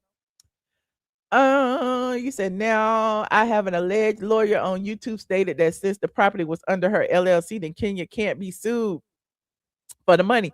Well, it just depends. If it's a sole member LLC, and I'm not an attorney, you know, but if it's a solo member LLC, it just depends on how her business is structured. If she's the only member of the LLC, they can't come after her because she's the only member of the LLC. But you know, it is what it is. If they do, they do. If they don't, they don't. And maybe that's why she was confident in staying in it so long. Because remember, I told you one of her LLCs had been administratively dissolved. So I mean, if it's administratively dissolved, meaning technically it's not even a legal entity no more, then who do they have to sue? Even with all of that, it's all a flim and a scam. Okay. And a lot of people cheer, like, yes, can you stay? Yes. It's like, girl, as a business owner myself, I'm pissed off. I'm pissed off for the landlord. And Kenya, as somebody who owns a business, should be smart enough not to do that, because that shit is karma. It will come back on you. It's almost like she's stealing. She stole time from that landlord, time and money that landlord could have been making with another tenant in there, in my opinion. You said it's sort of irrelevant at this point, that 80K money that she spent and won't ever get back. Okay, definitely won't ever get back. But she didn't even make it a working salon, according to her attorney. Like, at this point, she making it seem like she did the landlord a favor by building this salon out. But the next person who comes might be like, this is stupid. This big ass outlet in the middle, and there's no outlets. How anybody gonna like booth rent? There's no separate booth. There's no outlets in the middle to plug up no blow dryers. Where they gonna put the hair dryers at? Where's the private suite? What is happening? Everything out in the open. Like, it might not even suit the next person. So I mean, yeah, it was worth that to her, but it's not worth it to another potential tenant who will have to come in and put their own money up. So you say you have to be likable, in my opinion, to have a sustainable business like that. And if they don't like you, I'm not coming over there to get none of your services. Yeah. Y'all know this topic can relate to the landlord, okay? Why let the salon go? It was worth the $88,000 to save it. Was it worth the $88,000 to save it? Think of it this way. And somebody said she should have got it out of her house and put it in the salon. Again, it just depends on who's her financial advisement. It all depends on what her nest egg is. It's a lot of things that's dependent on that. Like, if you ain't got $88,000 to give, and you know you about to lose $88,000, that's a lot of money, a chunk of change just to give up, even if you know you owe it. She basically just sat there for free for a whole year. Okay, move on. Right, and it wasn't making her no money. It was a total waste. Especially, again, that she didn't market correctly. People wasn't going there. It seemed like to me that she had to pay people to come. She used to pay like independent contractors, independent hairstylists to come from one salon to come there for a day or two to do hair. That makes no sense that you have to pay people to come to your place to do hair. It was a silly business for her to start. Well, there's that. Moving on from Kenya. This next segment is kind of about Kenya. But I'm gonna be kind of following up on the situation when it comes to Kenya Moore and the hair spa. Uh Anybody over there in Chambly want to go by there and let me know if she's out tomorrow morning? Let me know. I know a lot of people I know go down Peachtree Industrial every day and pass by there every day on their way somewhere, on their way to 285, because 285 is right down the road. Y'all let me know if it is still open. The last time I went by there about 3 days ago, everything was still there. It didn't look like she was moving at all. I didn't go and peep in the glass and see if anything was boxed up, but everything was still in the front. Them dresses were still over there, and she had like a closed sign in the window. But the landlord been scraped her name off the window, but the Kenya Moore hair spa sign was still up. So I don't know. Y'all let me know. Yes, please let me know so I don't have to use my EV to go up there and drink up all my electricity. Please let me know. Now, a lot of people feel bad for Kenya because of the situation. A lot of people felt that Kenya, should have been back this season on the Real Housewives of Atlanta, but there's a reason why she wasn't, and that is the Brit Eady lawsuit. In Kenya's last live stream, she admitted that it's a lawsuit going on, and she's on ice until the end. But it is what it is. Kenya shouldn't have did what she did. And in the midst of that, this whole stream has been talking about, how Bravo is using uh all of the negative press to basically steer y'all back to watching the Real Housewives. Bravo, it's the Bravo TMZ connection, right? We've been talking about this whole thing with Kenya being evicted. We knew it was coming, all of the above. Bravo apparently connected it with TMZ and sent them partial information. Again, we got all the information. TMZ reported it. Now all the blogs are reporting it. And it all came out the day that the trailer dropped. Suspicious, I think so. In addition to that being a little bit suspicious, we talked about Brit Eady suing Bravo back in November. I told you that Brit Eady had dismissed her state court lawsuit, and she immediately refiled a federal court lawsuit against Bravo and the production company Truly Entertainment. And there is a 60-something page document that I started reading about it. Now, online, people were tagging me in a couple of blogs that were saying, I guess because of the trailer, that Brit lost her lawsuit, or either she was paid because it's been dismissed and nothing has happened since she posted that, she was suing them for $20 million. But it's like nobody caught the fact that, yeah, the state was dismissed, but the federal was immediately refiled and they're in the discovery phase. So one of the blogs I saw, I actually responded up under that. I'm not going to call them out. And I was like, well, that's not true. There's a federal lawsuit and here's the case number. And so they went and looked up the case number. And so now they report it like it's new news. And now all of the other blogs are picking it up like it's new news. And I'm like, what? Like, the way they wrote it was, oh, this flew under the radar and blah, blah, blah. No, it did. We knew Brit had sued. Okay. We knew, we read it all. And that was in turn is why I reposted that video that y'all saw earlier today, where I was basically going through the lawsuit documents. Now, again, is that tied to Bravo? Is that whole negative PR spin tied to the situation of the trailer dropping? And Brit being tied to season 16, and why Kenya's not there, and Kenya being evicted, and the Brit and the this and the this and the this, and it just feels like a whole media push. Okay, and so if there's a media push, at least let the push be legit and accurate. Okay, so I came on to talk tonight about Brit Eady's lawsuit yet again. Okay, so for all the people who already heard it, you about to hear it again. Now, Brit Eady has re-entered the chat after the trailer dropped, honey. And this particular lawsuit chatter has reignited. Now, Bloomberg actually posted the full, hold on, let me put it up. The full court docket. And they even did a summary, and I'm gonna read the summary.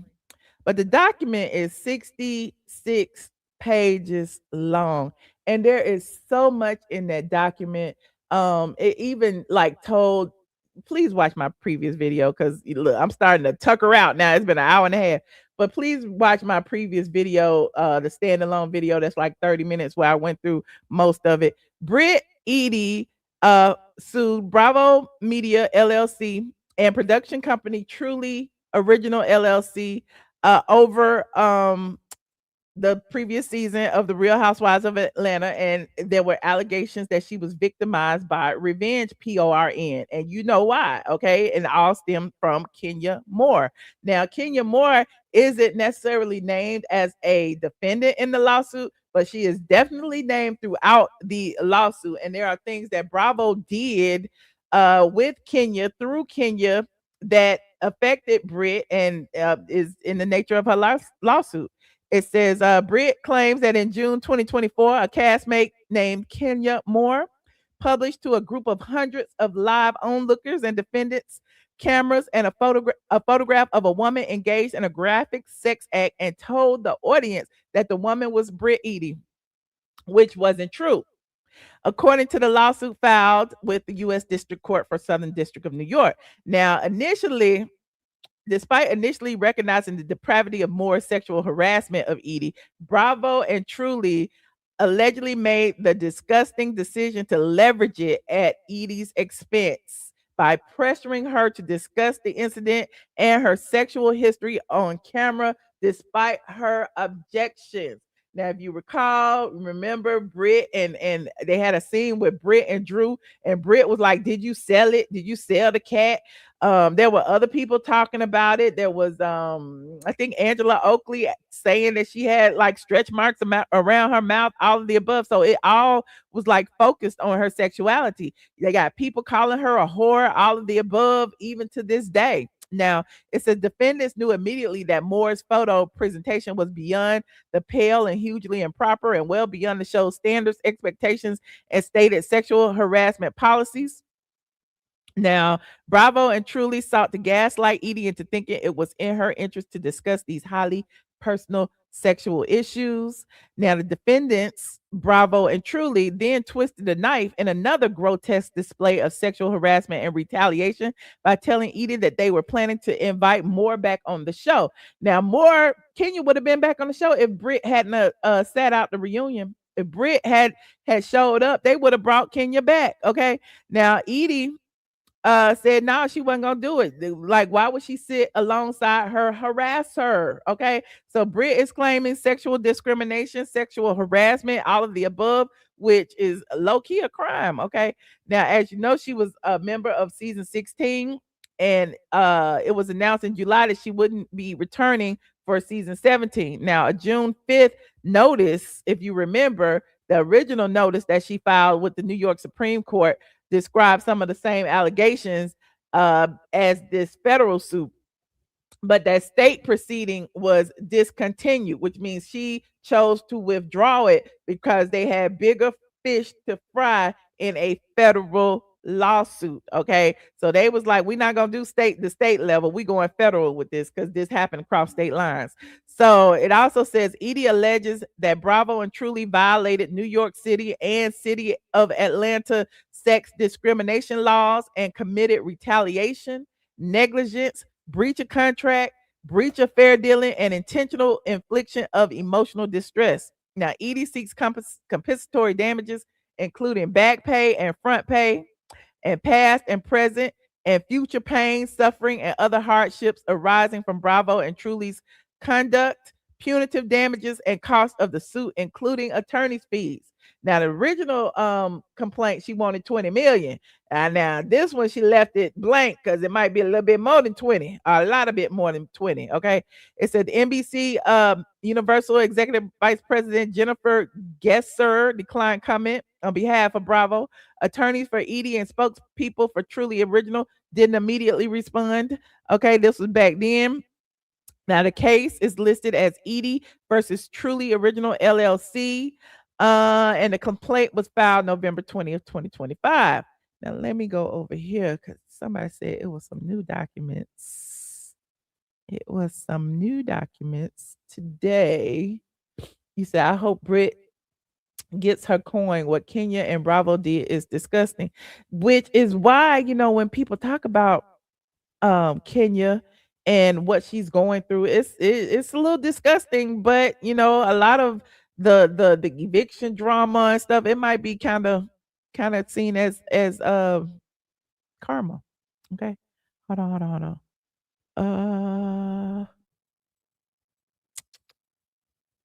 Hold on.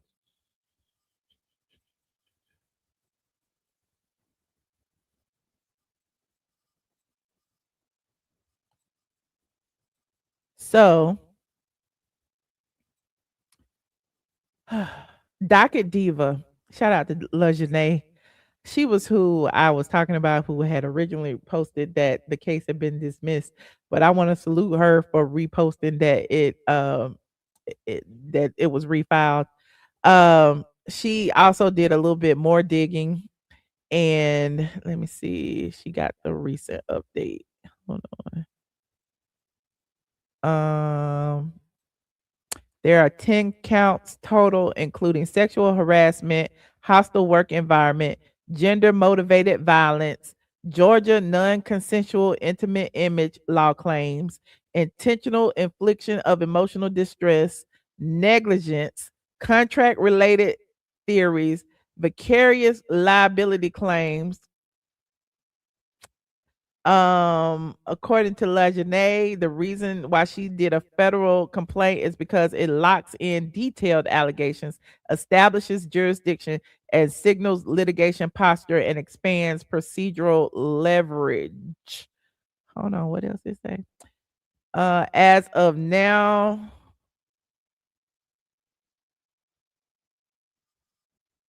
hold on.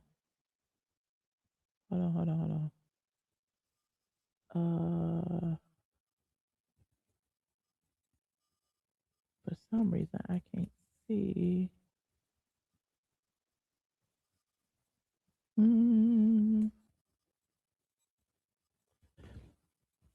It says, I'm pulling it back up.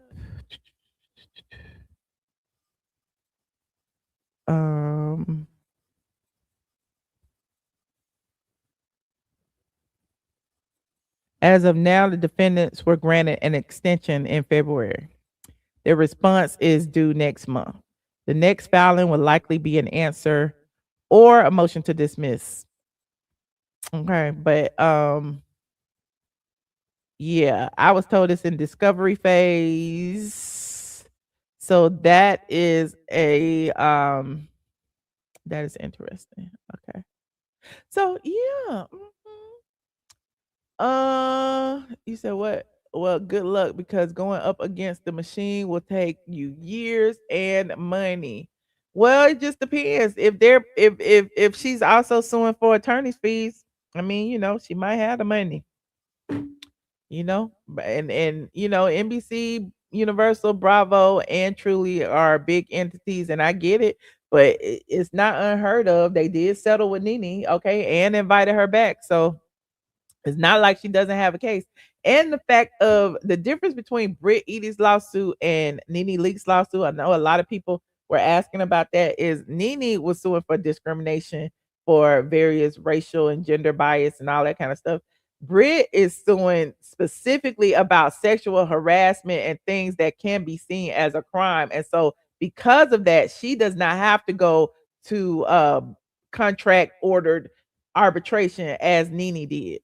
So in most contracts, it'll state, you have to go to arbitration because of this, and this. But if it goes outside the bounds of those terms, then a lawsuit is open. And so because it contained, very, very graphic details of how she was sexually harassed, then she doesn't have to go through arbitration, and it'll probably move a lot smoother through the courts than NeNe Leakes did. So there's that. Right. Clock that T, honey. Clock it. She has a solid case. I live in Georgia. I filed a sexual harassment suit against an employer I had the proof through text messages. I don't blame her. That was disgusting. It was. And so, just the fact that, again, it's like it's all coming out now because season 17 is about to start. Um yeah, and there was no reason for Brit not to be there, and it felt like the entire cast kind of turned on Brit because of her calling out Kenya for the things that she did. Because remember, her and Kelly were bosom buddies, okay? But Kelly was like, "I need this job, honey," and she pretty much left Brit on an island by herself after that Kenya Moore situation. So when you start to see all of the things line up, it's like, yeah, Brit, make your money, girl, get your money. Hmm. Moving on. Like this video. Like this video. Like this video. Now, because I've been talking so long, I'm also gonna touch on Kandi Burruss.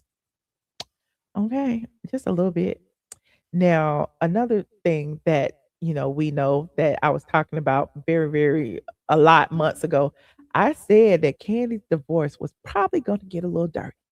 Okay, because when Kandi filed her document, I feel she didn't expect for Todd to clap back.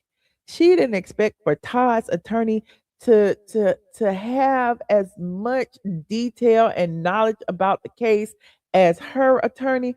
But Todd went back and got Randy Kessler because Randy Kessler was a part of him signing that prenup. And now are in a full blown battle. Now, Kandi has made it her mission to go from platform to platform to platform to kind of like skew the narrative a bit in her favor, because apparently reading the court documents, a lot of people are like, yeah, I think Todd might deserve some money. Yeah, I think, Kandi, you a little male identified, Kandi. You left that man alone while you traveled around the world. Like, somebody got to take care of them babies. And even if you hired a nanny, the daddy was still there. Okay. So Kandi has been doing interviews. Kandi has been disputing the fact that Todd is fighting the prenup, and which is crazy because it's like, how are you disputing the fact that Todd is fighting the prenup? Hold on, we about to pull it up, y'all. Like this video, please, and thank you. Like this video. Now, Kandi appeared on Watch What Happens Live. She didn't appear on Mike Kelly and Mark and Kelly. She didn't appear on Some Caucasian Lady podcast. She appeared on TS Madison. She's appeared on so many different platforms talking about her divorce. And that in itself is interesting because as she goes to talk about the divorce, Todd said in his last court filing that Kandi is using the media to spin narratives. Now, a lot of people get mad at me for bringing it, but again, we talking about the actual court documents and what we see. We only thing you got to do is take a look and you see that again, Ty has said nothing. Kandi is saying everything. Kandi is saying, actually giving both sides of the story, which I don't understand. Like, how is it as someone who is giving information about the divorce, you gonna tell me the husband's stance and your stance? Okay. And then people run with it and act like they believe it just because Kandi said it. Now, yes, copyright disclaimer on section 107 of the Copyright Act. Allowance is made for what? Fair use, fair use, fair use. Kandi says she is clearing up stuff about this damn divorce, honey. Kandi says she gonna clear it up. Okay, so she went up here to Andy's show and Watch What Happens Live. And I don't know what Kandi is promoting. They say Kandi was promoting her Broadway show.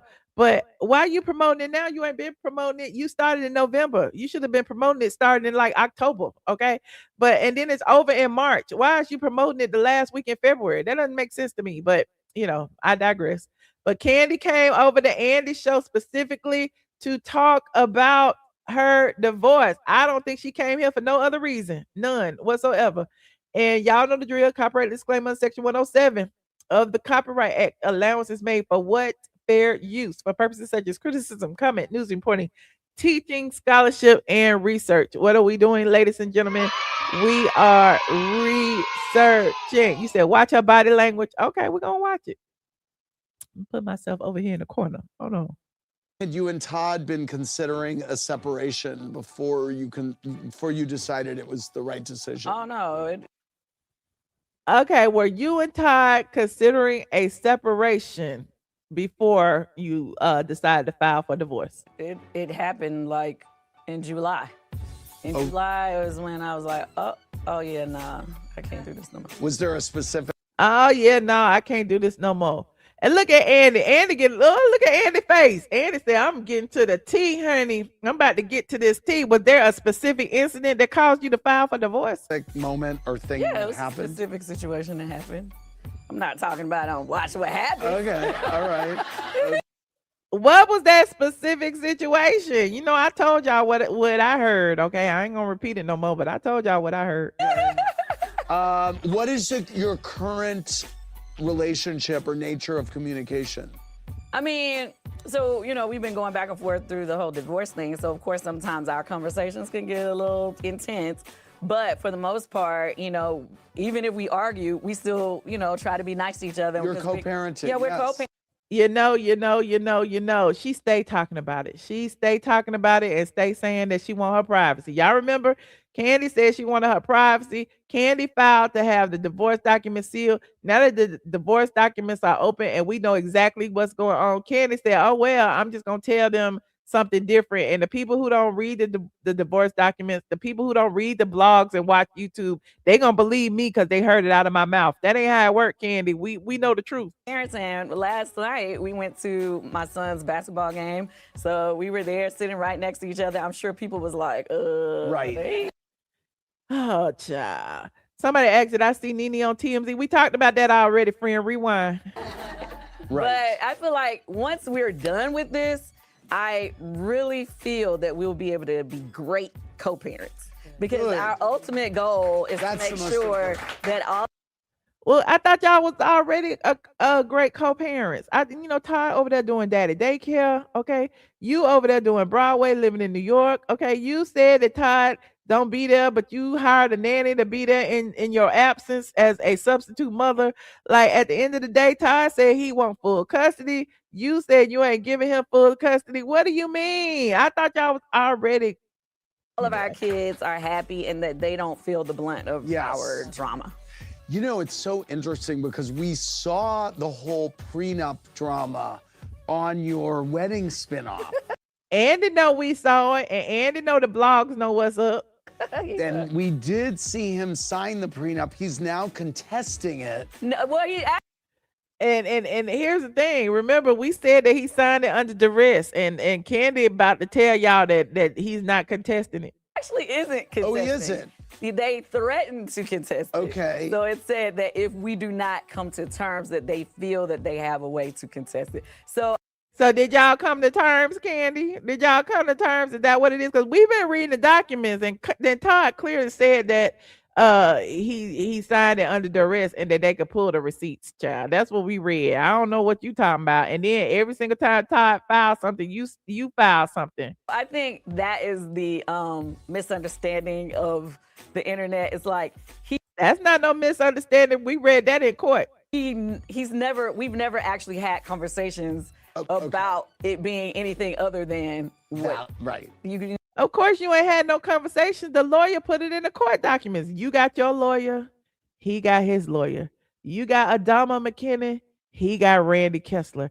You know, and I always said, this is not about Kandi or Todd. I know a lot of y'all think that, you know, I hate Kandi. I can't stand Kandi. I'm team Todd or whatever. But it has nothing to do with them two as parents or them two as husband and wife. It has everything to do with these two lawyers and who's the best lawyer and who writes the best motions.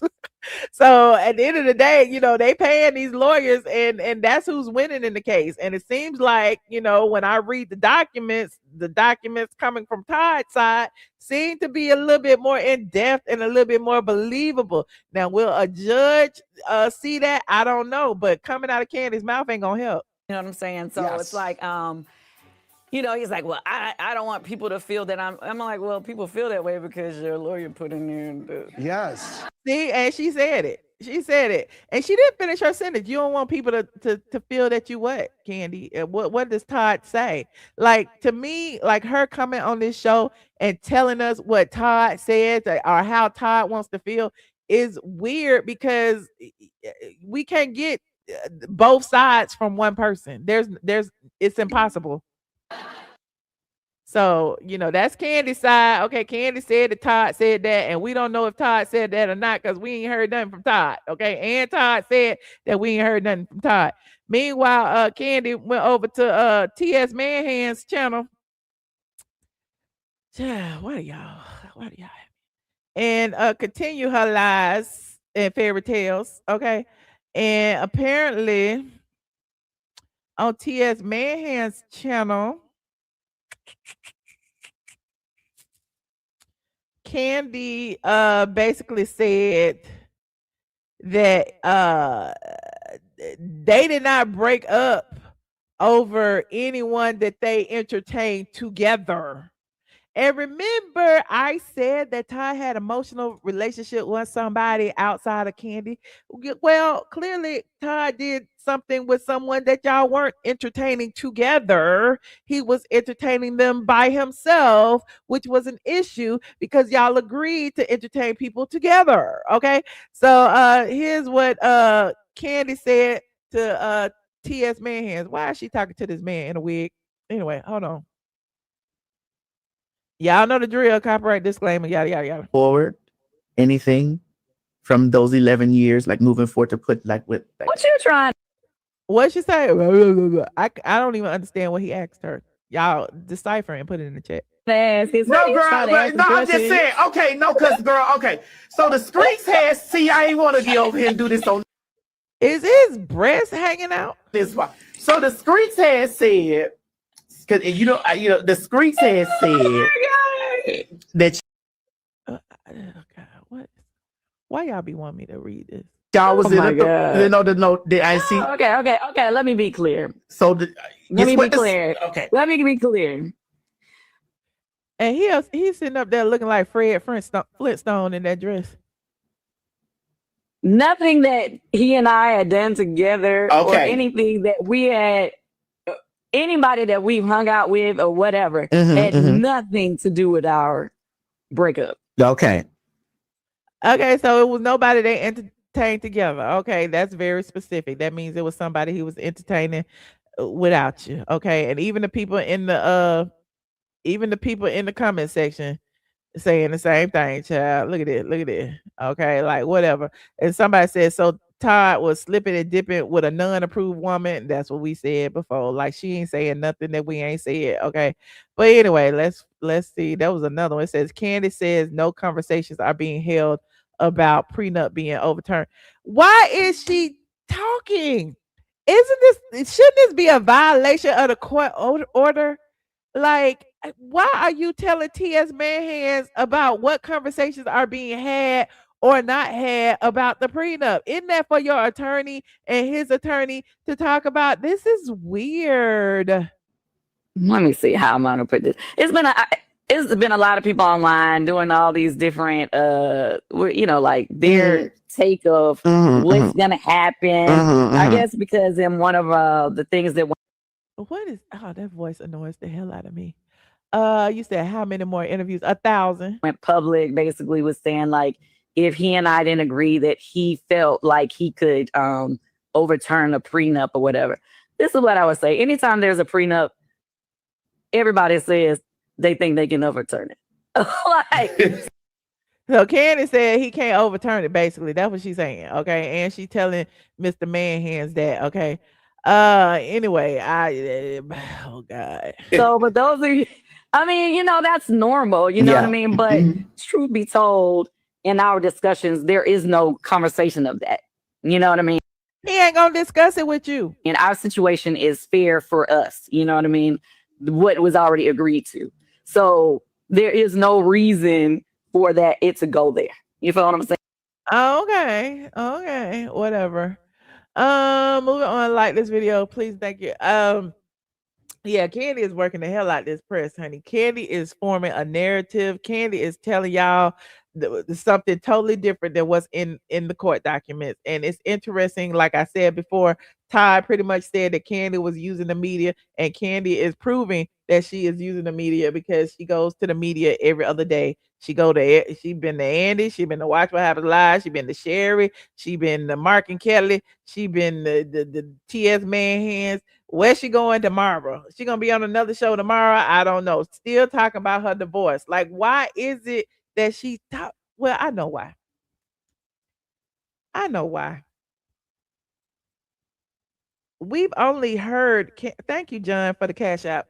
Like, nobody was talking about Kandi before this divorce. So I mean, why not continue to use it and up your Q score? Okay, what she got to sell now? Because clearly Kandi wants to be in the media for something, and so the only way to do that is to keep talking about this divorce, keep getting on the blogs, good, bad, or indifferent. People are still talking about her. If she wasn't talking about this divorce, Kandi would fade into obscurity like Marlo Hampton and the rest of the people who no longer on the show, and Sheree Whitfield and whoever else. Nobody is talking about them. Okay, nobody. Anyway, moving on. Like this video. I got like 15 more minutes that I can talk, and I will allow you guys to call in. Y'all let me know what's going on with this Real Housewives of Atlanta rollout, and how people are digging into the things that we've been talking about for months. The Brit Eady lawsuit, the Kenya Moore of it all, and how Brit, they told Brit that Kenya Moore was coming back to the show, and Brit was like, hell no. And now Kenya can't come back because of Brit's federal lawsuit. Let's talk about how Kandi is using the media to frame a narrative about, the situation between her and Todd, and how I told y'all months ago that this divorce might get dirty because Kandi basically said in the beginning, oh, I want a divorce. Oh, we got a prenup. Oh, he's gonna sign it. It's non-contested. And then Ty was like, wait 1 second, hold my beer, honey, because I got some things to tell you. And so her and Ty been going back and forth. It hasn't been too simple for her. And let's not forget, Kandi was posting crying videos talking about how she was going through it and she was so sad, and now she ain't sad no more. She going from platform to platform telling y'all that this ain't what it was, and we knew what it was when we saw it. So that's interesting. What else? How y'all feel about Bravo using Kenya Moore's eviction to help promote Real Housewives of Atlanta? We've been talking about Kenya Moore's eviction forever, and now they're about a month behind. And then I showed you earlier today how the writ possession has been signed by a judge today for the marshals to put Kenya Moore out. It's official. It's a wrap. No more Kenya Moore hair spot. Okay. Also, we talked about NeNe Leakes' new man and her sitting courtside at the Memphis Grizzlies game in Memphis, honey, and her kissing her new caramel complected cutie. Okay. Shout out to NeNe Leakes. And we also talked about NeNe and Carlos and their tour. So we've been on for 1 hour and 48 minutes. So if you just getting here, you missed a lot, honey. And we got some calls in the back. Hold on just a minute. Hello. Hi, Michelle. How are you? Hey, Mickey. How you doing? I'm good, Michelle. You look really nice. I like your hair. Ciao. How she go from filing under Kaylene's, swearing up and down that she want all of it sealed. She wants to keep it private. She wants to keep it cute for the kids. And now she on a promo run. I think how wasn't it Kandi that had the tagline, I turned lemons into lemonade or something. Mm-hmm. You know what I'm saying? I think somebody must have gave her a pep talk, and now she turning lemons into lemonade. Instead of hiding from it, she just gonna face it front and just go and tell her side of the story. Well, her narrative of the story. We already know that it's not true, but yeah. And I remember she said she was going to do a speak on it on this whole thing. So I don't know. I don't know. Todd seemed like he's not going down without a fight. He gonna make that Randy Kessler work. Yeah. And I do think he has a case against her, for sure. I mean, everything is well documented. When you've been on TV for all those years together, and they've been through a lot. And Todd definitely has been through a lot. He's like, child, I was not on TV for all those years, getting dragged and emasculated for all these years and not get anything out. What do you think about the people who saying she promoting her play? How she promote her play talking about her divorce? I mean, she could easily, she can be like, I don't want to talk about my divorce. Yeah, I haven't heard not one thing about that damn play. Mm-hmm. What's going on with the play? She's been there for months. What's the play about? We haven't heard not one thing. Every time we see Kandi, she talk about her divorce. I ain't heard not one thing. It was that. Being on Broadway is great. I have such a wonderful time. It was that one clip that went viral. You had me underrated. Don't make me pull it up. You know I got it. There was that one clip that went viral, and that's it. We haven't heard from the play since. But hey, I mean, listen, you got to do what you got to do, I guess. I just honestly, I wish this was on the show. I ain't gonna lie. I do too. I wish this was on the show because we saw everything else. We saw them get engaged, get married, have kids, start businesses. Him beefing with Mama Joyce. I mean, I wish we got this too a little bit, but it is what it is. It is what it is. And Kenya Moore, oh my God. Wait. Before you wait, I gotta play this. That was deleted. I have retrieved a copy of it. I am so glad that the bloggers be blogging because the video that I told you that I could not found was downloaded. I could not found. And we have a copy of it. I'm all over the place. And I know I was just talking about Kandi and the divorce documents or whatever. Video that was deleted. And the caps are Broadway ready. Hold on, fast Kandi Burruss joins Ann Juliet this Thursday, December 11. And she sang a preview for us. And then it says, and we asked the Grammy songwriter, ... I can't see the rest because, again, they deleted the video. But this is the video they deleted. Let's see why they deleted it, y'all. But you had me underrated. Hello, everyone. I'm Kandi Burruss, and we are playing Finish the Lyric. Oops, I did it again. I played with your heart, got lost in the game. Ooh, baby. Sing it in a higher key, but today, you're not getting. You gotta come to the show to get the right version. Mistaken, always second guessing, underestimated, but look, I'm still around. So you say I'm complicated, but you had me underrated. My first performance is on December 11th. Come see me. I see why they deleted it. Damn. I had on the same outfit. Oh my God. Oh, isn't that crazy? Oh my God. Yeah, that was the last. That went viral and that was it. We haven't heard from the play since, child. She ain't trying to sing no more. But yeah, that's a classic clip. That's hilarious. But go off, Kandi. Go off. Y'all said it was the mic. I didn't say what it was. I just said they deleted it. Why y'all mad at me? They posted it. Shoot. Yeah. And deleted it too, but it is what it is. Right. Kenya Moore, child, let it go, baby. Let it go. That spa is her biggest op at this point. The spa became her biggest op. She needs to set herself free from that damn spa because nothing good came out of that spa. You done spent all that money into the spa. You got fired in the spa. You done turned it into a damn thrift shop. And now you're facing eviction. It's like God is telling you, like, girl, you need to let it go. It's just not, He done gave you every sign out there. You need to pivot and go into some other business because clearly this is just not it. And she could have started small, honestly. She could have started small and work her way into this big 2-story spa that she spent $400K on, and this all of this big to do. But hey, she went out with a bang. At least she went out with the bang. And that trailer, Michelle,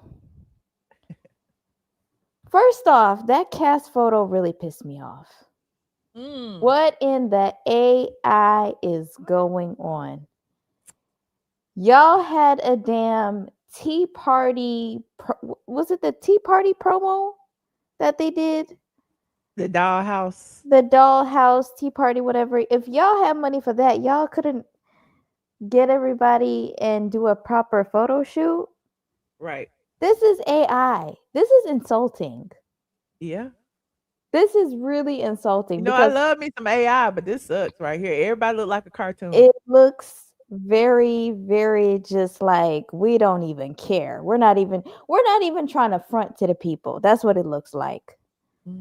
Like we have no shame. And at least we know like the people last year actually took these pictures. Yeah. But like Kay What's Her Face and Picky Cole, did they actually take a picture or did they literally like just superimpose them in the image? Well, clearly they did.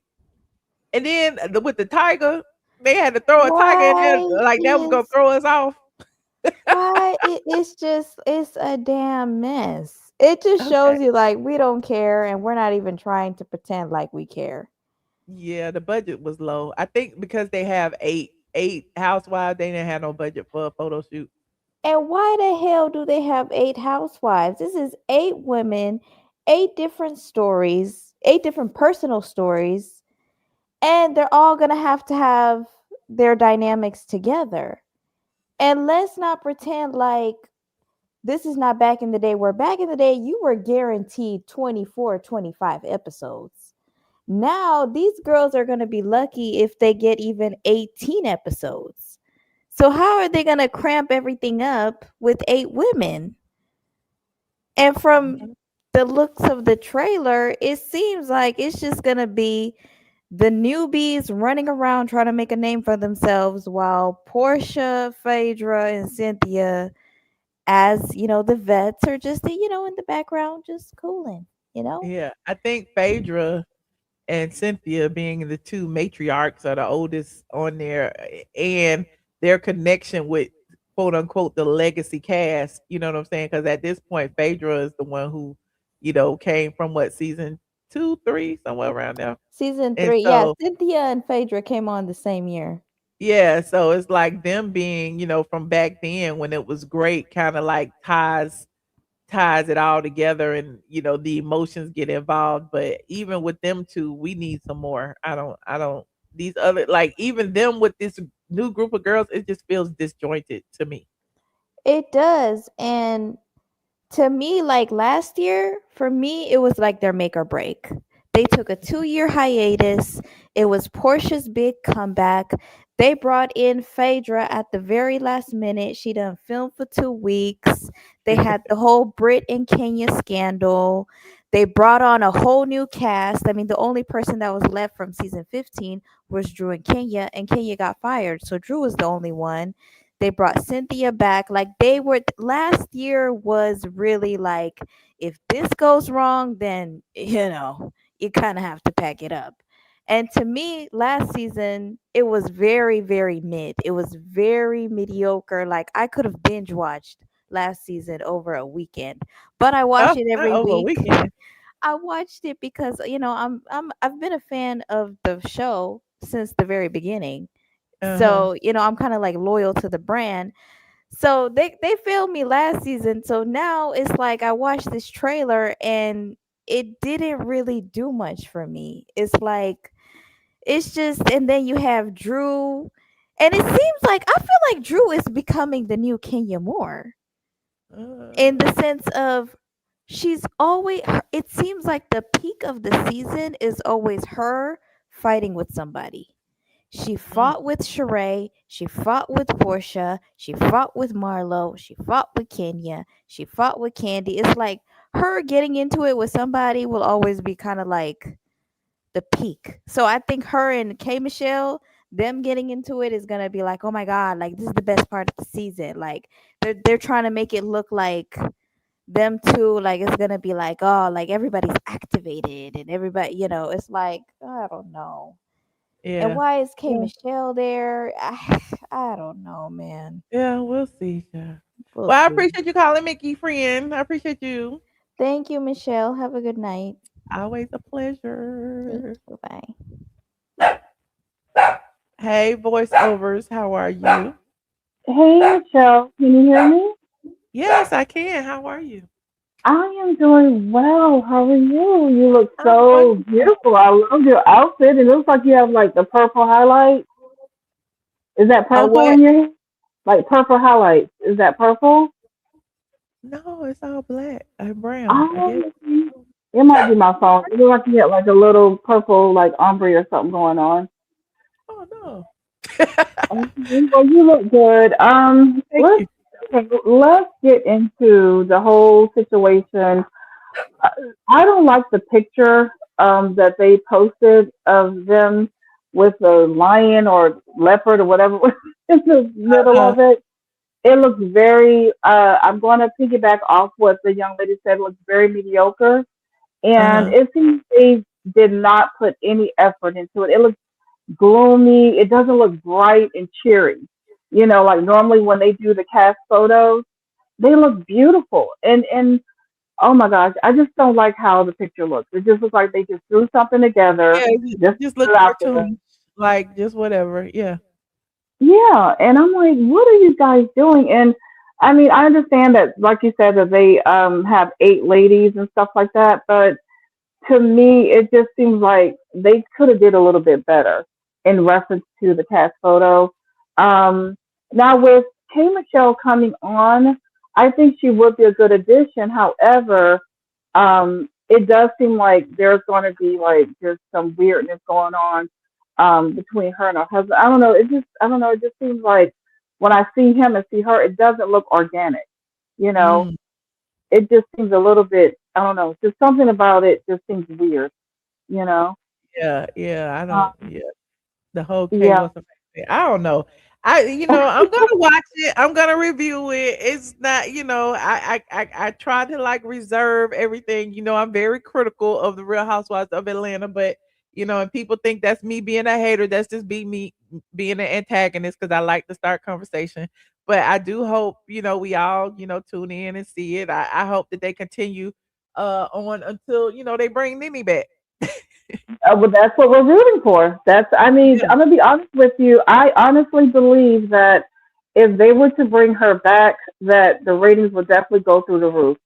And in reference to the Kenya situation and Brit Eady, what happened, last season, really was to me the demise of Kenya's, of her part of her career because it was definitely that federal lawsuit because prior to that they were planning on bringing Kenya back, and when Brit laid it all out in those sexual allegations and the harassment and everything that happened, oh no, Kenya was put on ice. That's why the wording was what it was, suspended indefinitely. You ain't never coming back, or you ain't never coming back within the next 5 years. You know what I'm saying? Like, and when you look at that particular scene when she was, antagonizing her and she was being very it was extremely. She did so much even after that. Think about how she went on a media tour. She went to Tamron, which could have been her opportunity to make amends. She went to Tamron and basically almost doubled down. Like Tamron had to force her to halfway, kind of, sort of admit that she was wrong, but she really didn't. Just took some accountability, and that's then what she went on her platform and doubled down again and said, "Oh, the person wasn't underage or whatever." But you show naked pictures of somebody performing a sex act to a room full of people. Like this could be bigger than just Brit Eady. It could be the cameraman. It could be, the interns. It could be anybody coming to Bravo saying that they felt violated. You don't know, where people are in their life that they want to see naked images of somebody performing a sex act without their consent. That's crazy. And here you are. You're this woman that has this pedigree. You won Miss USA. You have all of this, great things that happened, that's in your past or whatever. But how could you go on there and just do the most disgusting, cringing thing to another beautiful Black woman that's supposed to represent this ensemble cast? I just think it was very distasteful.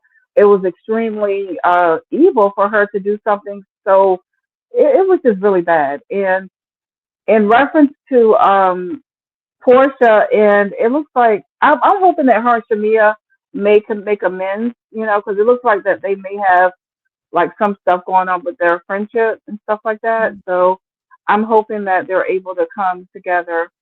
And I really wish that they could bring NeNe Leakes back. I think with her coming back to the show, it would actually like just be better. I mean, come on, NeNe Leakes did carry the show. When you think of Real Housewives of Atlanta, you think of NeNe Leakes, and I've said that over and over again. Oh, and one more thing. Okay, the interview with TS Madison and Kandi was a bit cringy, and I did not look them up. I swear they were actually on my algorithm, and when I looked at it, I'm sorry. I put do not suggest this channel. Not interested. Do not suggest this channel. I didn't even watch. Then the only clip I saw was the clip somebody tagged me in on Instagram. No, thank you. I'm good. It was a little bit cringy because TS basically was trying to ask Kandi. He was like, she was like, I don't know. It's just weird. I don't know how to do it. Okay. TS Madison was like, can we get together and we could kind of like, do this show and possibly do some sort of little shop of horrors, but I guess drag queen style or something. And Kandi looked like she was like, okay. It just did not seem organically like, I don't know. It was weird. It was very cringy to watch. And I think that TS is trying to deflect on a lot of the things that's going on with the, individuals that I guess they had a podcast or something, or they had, or not podcast, but they had an organization together. And there was some stuff going on with money. Oh, you mean that Dominique Morgan and DL Whisper? Yes. And it's just, I don't know. That whole situation is just weird. But I am going to watch and I'm going to support. I just hope that they can possibly maybe NeNe Leakes come in for a cameo appearance or something. I don't know. But I don't know. I hope that they can, I don't know, just come back or something. I don't know. Also, do you ever watch Real Housewives of Salt Lake City?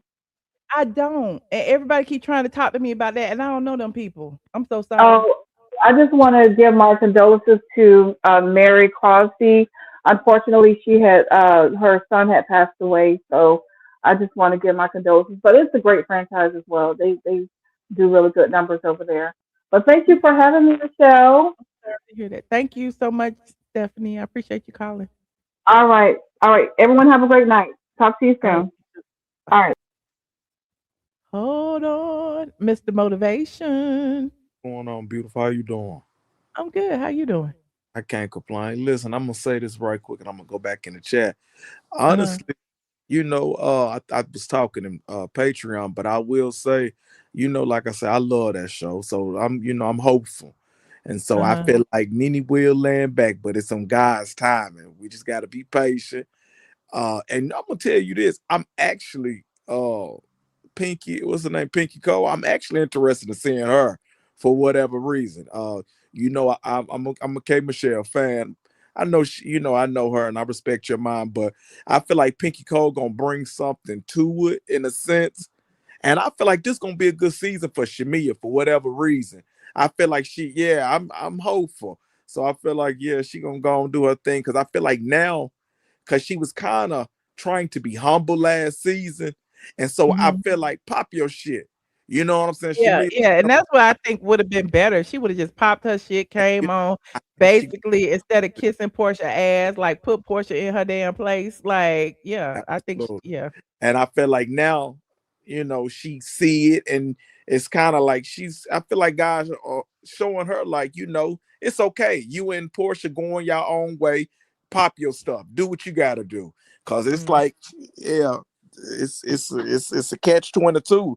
So, but I feel like this is gonna be all right. And like I say, it's I don't get the Real Housewives feeling, but again, I'm hopeful. I feel like it's gonna do what it's gonna. I feel like it's gonna do better than last season. I will say that. So yeah, that's all I wanted, Michelle. We shall see. Most Okay, well, I appreciate you, Mr. Motivation. most You have a good evening, friend. All right, you too. All right, bye-bye. All right, bye. Hello, DMV. Hey, Michelle, how are you? Hey, good. How you doing? Girl, let me tell you, it's my birthday, boo. Oh, And happy I'm birthday. celebrating Pisces season. Thank you, hon. Thank you. Really quick, I'm not going to hold you. I just want to say NeNe looks good with her new friend, and I hope they make it. I think those pictures are very dark. The AI mess, they need to do those pictures over again. Kandi is trying to drive the narrative to make.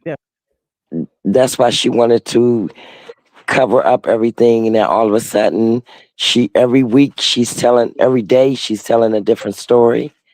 And so I just feel like Kandi is trying to drive the narrative to their divorce. And I just like I like the guy for NeNe. I hope it's a good fit because they look good together. He's a nice looking guy.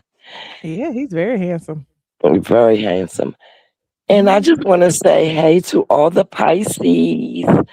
I've been partying since the 18th, 19th. Went out tonight, had about 8 drinks, and I was trying to get in before I came down, but I'm down now. So. Well, I'm sorry, friend. Well, happy birthday. Hope you continue to turn up for the rest of the weekend. When I kept telling you, you talking about something. I'm not saying your girl birthday. It was me. That's who I was like, who is y'all talking about? I didn't know what y'all was talking about. But It's me, baby. I'm so sorry. Happy birthday. 61, and I don't mind telling my age, baby. Yes, ma'am. Yes. Love you and continue to do what you do. It is every day. Gotta thank them. Amen. And continue to do what you do. We love you. Thank you so much. And I You're hope you have a welcome. wonderful, wonderful week. And will, because I'm not finished until Pisces season is over. Bye-bye. I keep freezing up, y'all. Can y'all hear me? Hello, hello. Yes. Okay. Thank you. Have a good night. Thank you, DMV. All right. All right. Yes. Okay. Thank you. Have a good night. All right. Oh, Lord, I'm echoing too. Hold on. Let me do this. Hey, y'all. I'm back. I got a few more calls. 1, 2, 3. Let me take at least this one. Hold on. I got to turn this sound off over here before I do that. Turn the sound off so I won't echo. Okay, that's better. All right, we got Chi-Town running in the building. Hey, how you doing? Can you hear me? Chi-Town running. Can you hear me? Okay, hold on. Perry, can you hear me? Yeah, can you hear me? Yes, I can. How you doing? I'm good. How you doing today, Michelle? I'm good. It's a bit of an echo, but we'll go through it. But you were sending me with that clip of Kandi singing like Listen, they got so mad at me because I'm like, why they delete it? I don't understand. She has, I mean, it was completely tone deaf. And I'm not going to say that Kandi can't sing, but we all know that the voice has to be maintained. And I'm telling you from a singer, like, boy, I was like, "Ooh." But Miss NeNe's showing out, and she done put on her 48-inch bundle and the blonde. She looked good, and she done She was shipped the just with Nigerian Carlos man. Tuesday night. Now she just skipped over to Memphis Wednesday night and was sitting up courtside with the man in Memphis. Then she gonna be in Nashville tomorrow night. So I'm like, NeNe is making the rounds, honey. She better work. She done shipped that one guy back to Nigeria and got her a Rick Fox. She ain't got her a Rick Fox She now. went from And chocolate to caramel, honey. but they compliment each other. And I was just gonna say that I didn't think he would be NeNe's type. But they do compliment each other. Ain't nothing wrong with a little cream in your coffee. Younger Greg. And he's an attorney too. A little cream in your coffee.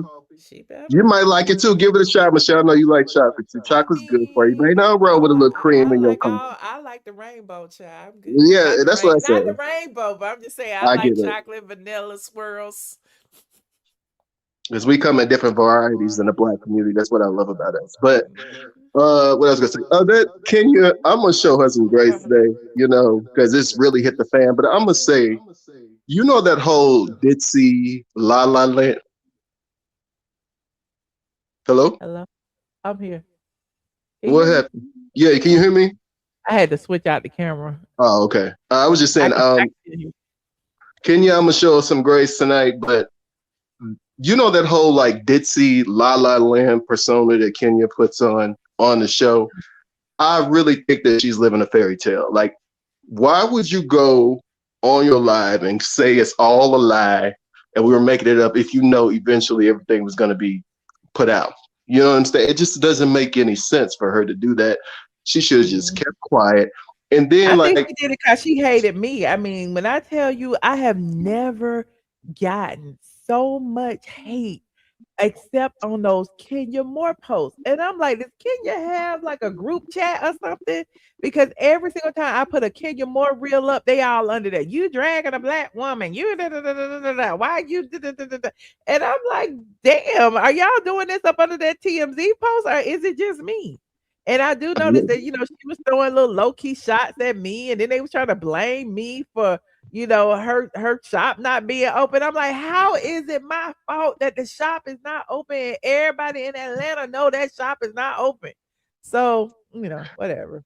Well, she actually Team Twirl, she got a little cult over there because like they really do some of them be going, but it's all delusion, just like her. Because like I said, you knew that eventually it was going to be exposed, and it's like, why not just keep quiet? And then it's like, my thing is like, I think that she's still living in delusion and reality hasn't hit her yet with this whole situation. I think that's why she agreed. Didn't she agree to like a split payment through the court? She was going to make one. She did. And the first payment was due on February 19th. And then when she missed that payment, everything just exploded because they said if, the day after that payment is when they filed for the writ for possession. Okay. And then the judge just signed the writ of possession today. It is signed, which means the judge is not going to unsign it. So yeah, they about to put Kenya on the curb. And TMZ, they report that Straight from the A was the first to report that about the writ. Well, it just seemed so late. When I saw the TMZ article, I immediately thought of you. And I was like, oh, they late to the party. It's like every time I see something that you gotta already know reported, that it's the Bravo to TMZ pipeline. And so the trailer just dropped. And so Bravo needed something to like, drive people to watch that trailer. And it felt like, they needed some drama behind it. And the drama is what, kind of drew them over there. Because now people are like, because a lot of people didn't know Kenya wasn't on this season. Right. But you made like some really good points, like as far as maintaining people like with money wanting to maintain that lifestyle and not wanting to downsize. It's not that they don't have money, but they have to maintain that lifestyle. And it had me thinking of like people like even huge celebrities. I think like Cardi B was saying like her bills come to like $2 million a year. I mean, think about that. If you got like 80, 90 million and you spending 2 million a year and you don't have anything to, cover for the depleted funds, you're not going to have anything in about 20 years. Nobody wants to do that. Be old and not have any fun. So like these huge celebrities, they are spending a lot of money. Like even Beyonce, like people will be like, why is she still working? Because she still wants to maintain her. I mean, one of her mortgages, like $250,000, and that's just on one house. You got security, then it's a lot of money to live that kind of lifestyle. And if you don't want to downsize, she don't want to sell, what is it called, More Manor, and she still wants to live that lifestyle, then I guess I just don't think reality is hit with Kenya yet, but I'm gonna leave that alone. And again, your biggest stream of income is gone. Like the Housewives, and I'm sure she wasn't planning on that. A lot of people don't have a 2-year plan. You know what I'm saying? Can you imagine like your biggest stream of income being gone and you was dependent on that for the next 2 years at least? Right. So, well, what happened with YouTube? Like she was making a mark. Like, why do they keep coming on YouTube? They don't have that YouTube ethic like you got. Like the YouTubers got. They come in and make a little splash. Because you can really make a nice coin on YouTube if you're consistent. Like I don't understand why there's people. You know what I mean? Like she could really make a good coin off YouTube. I don't know why she just ran off there, but yeah, like. Anyways, I'm gonna get off Kenya, but I think they want the money quick and fast, and they don't know how to build. And with YouTube, you have to build, you have to be consistent, you have to build your community, you have to at least talk to people. You know what I'm saying? Like and I don't see them doing that. They feel like their celebrity gives them license to just come on here and just build numbers. And a lot of times it takes more than just your celebrity to build social media. So. I mean, I might be in a minority with this opinion, but I don't see it. I don't think it's a good idea to have K. Michelle on this particular season. I just feel like we need balance. We got enough ratchet with Portia. I mean, we all want to see a little ratchet, but this show. Now we got 2 ratchets now, honey. I mean, it's just coming. I think like Bravo has a mindset like they don't care how they get the ratings to go get it. So if they can get the Love and Hip Hop Prime ratings, which no one is getting anymore doing in the stream and stuff, they don't care who they got to put on because they would have never put K. Michelle on the highlight of the Real Housewives of Atlanta days. And I just think like it's just really a bad look. But that's just my personal opinion. I don't have anything against K. Michelle. I just see it turning in a completely trashy direction. It was a lot of positive aspects about Real Housewives of Atlanta and Black women, and it's just gonna be like the sequel to Love and Hip Hop. I just don't think it's a good idea, but that's just my person. But lastly, I was going to say, never mind. That's it. I know you didn't make me forget. I don't lost my train of thought. It's okay. All right. Okay. Do you know that, what was the other story the first story you said I was going to touch on, that you talked about? I talked about the trailer. I talked about Kenya's eviction. I talked about Brit's lawsuit. I was gonna say, okay, no, okay. That whole thing. I was gonna touch on the Kandi situation. I feel like Kandi just misses the spotlight, the Real Housewives of Atlanta attention that she was getting. I do kind of feel like Kandi's always gonna find a way to like capitalize her businesses. I get it, even if it's at the expense of this whole divorce situation. I just feel like she kind of misses the spotlight, and this is giving her a lot of attention. So. Yeah, and it's giving her an opportunity to utilize, the divorce news to get press. Because it's like, how can you say you want to seal the documents? How can you file the documents in, code names, your first initial, middle initial, like you was trying to hide it. And then when it get out, now all of a sudden you just talking and chattering and telling everybody and talking about what the prenup is and talking about what Todd won't. Like we ain't even heard from Todd. You can't just revealing all of her revealing all of her cards, like giving his lawyer a heads up. You just telling everything. It's not even your decision, like as far as the whole prenup situation. If the lawyer has found an avenue to go in, that's between the courts. It's like you don't get to decide that, and you just giving them all the information. Like you need to be quiet, But that's all, Michelle. You look lovely. Giving them more ammo, so I like the scarf. I like the fit as usual. I think you fly, so I'm gonna stay tuned in. When you going on Patreon next? I'll never catch you on there. Probably tomorrow night. I've been posting videos over there though, like my deleted videos from I went live earlier today on Patreon. What was you talking about? You did? I don't be getting the notifications. I got my notifications turned on Yeah, I for went Patreon. live this afternoon on Patreon for like an hour and a half. I sure did. Michelle, I'm gonna just say this too. Do you know I was looking at your old stuff? You know, I've been following you a while, but I never really got into your straight from the A. And Michelle, you are that girl. Like, I done seen some of your pictures with a lot of these celebrities. Like, I mean, like, let me ask you, have you ever, because you seem pretty chill, like you as like a celebrity yourself and you're all right. Have you ever gotten like, because I used to work at the Chanel store a couple years ago, so I met some celebrities, but have you ever met any that like made you starstruck? Oh yeah, you know I love Shaq. That's my celebrity crush. Who? Shaq. Oh, you met them? Several times, yes. Well, I haven't met Madge yet. I met I want to meet Toni Braxton, and you met her. I saw that picture of you with her. You met her, right? Yeah, when the Braxtons first started the season premiere of the Braxtons way back then, I got a picture with all of the Braxtons. Does she smell as lovely as she looks? She looked like she smells like roses. See, I knew it. All right, that's it, Michelle. Let me get off this phone for how you all night. Have a good night. Bye-bye. Talk to you. You too, as always. Bye. All right, bye. Hold on. Wait, I got a picture. Hold on. Perry. You see I'm here. Yeah, I'm here. Look, you know I had to pull it, you know, I'm quick with it. Okay, hold on. Look. I Googled the Braxtons and ATLien and look what I found. Hold on, let me make it big. How can I make it big? Lord, it's over here. Hold on. Hey, I can't even make it big. Lord. But there go, can you see that? Oh, I see. Yeah. Oh, you was right in the mix. I was in the middle. There go Trina and Miss Evelyn and Tracy and Tamar and Tony and Tawanda. Tony is just so beautiful. Is she that beautiful in person? Yeah. Me and Joy. Well, yeah, that was one. No, Michelle, now you know how you have your opinion on everybody. Do any of these people that you talk about, do they be giving you the stank eye when you see them out? Oh yeah. Kandi do all. Do they ever like approach you or anything about something you said on YouTube? No, I'm just kidding. Kandi do all the time. Like, but I talk to people because at the end of the day, like everybody knows this is my job. So like even they don't take it personal. I'm like, Kandi, what's your problem, girl? Whatever. She was like, I'm hanging, and I'm like, girl, bye. And the same thing with Phaedra. Me and Phaedra be getting into it, and Phaedra was like, you don't fuck with me, and I don't fuck with you, and I was like, okay, girl. But yeah, well, they ought to be happy that you keep they them. Talk to me, they know it's all a job. Okay, that's good. Because I was gonna say they should be happy that you're keeping them in the spotlight.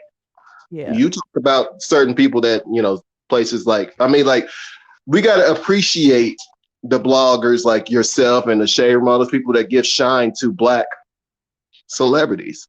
And I agree. That's why I started blogging in the first place, was to amplify Black celebrities, because like I said, at the time there was Perez Hilton and all of those white blogs who were blogging about, you know, A-list celebrities, and I started blogging about the D and Z list, you know, and the Atlanta celebrities that I knew of. So, you know, it is what it is. Good point. If you ain't gonna curse out somebody on TMZ if they said something about you, if you see them on the red carpet and you don't have no smoke, don't come from Michelle either. Right. All right. All right. Have a good night. Bye, Michelle. All right. Bye. Hold on, Pink Dreams. Hey, friend, how you doing? Hello, you muted. Pink Dreams. Can you hear me? Hello? Pink Dreams. Okay, well, I tried. Well, that was the last person in the back. Anyway, you guys, don't forget to like this video, please. Thank you. I stayed an extra 30 minutes. I was just trying to stay for 2 hours. If you're just getting here and y'all asking me, did I see NeNe with her new caramel complected attorney boo? I did. Okay. I talked about it as soon as TMZ posted it. I pulled it up over here on the live. So you just get in here, rewind the live. Okay. I talked about NeNe and Carlos in Raleigh. Okay. I talked about Kenya Moore being evicted. Okay. And y'all know I was first to report it anyway. And now we are first to report that the writ that to eject Kenya Moore from Kenya Moore Hair Spa has been signed. We don't know if she's gonna be kicked out tomorrow or Monday. I don't know, but it's been signed by a judge today. Well, actually February 25th, because it's after midnight. Today is the 26th. It was signed on February 25th. Okay. Also, I talked about the Brit Eady lawsuit and why it is now people are talking about it as if it's new. And we've been talking about that since the day after she filed it. She filed it November 20th of 2025. I think we talked about it November 23rd. Shout out to Bloomberg, who gave us the breakdown of it in the 60-something page document. So if you want the tea, honey, come to me, honey. I don't know why y'all be waiting. All these blogs just be late with the Real Housewives of Atlanta tea, and I be giving it to y'all early, and y'all be thinking I'm lying. And now y'all know I don't. So shout out to the squad. I appreciate y'all who understand that I'm here for credibility. Yes, I'm an investigative journalist, honey. An investigative journalist. Don't forget to like this video, subscribe if you are not subscribed, and I will see you guys in the next video. Oh, and watch the video from earlier today where I did break down the Brit Eady lawsuit. I also did a video the other day where I broke down the Real Housewives of Atlanta trailer, and we watched it again tonight just for shits and giggles. It's been real. Good night, squad.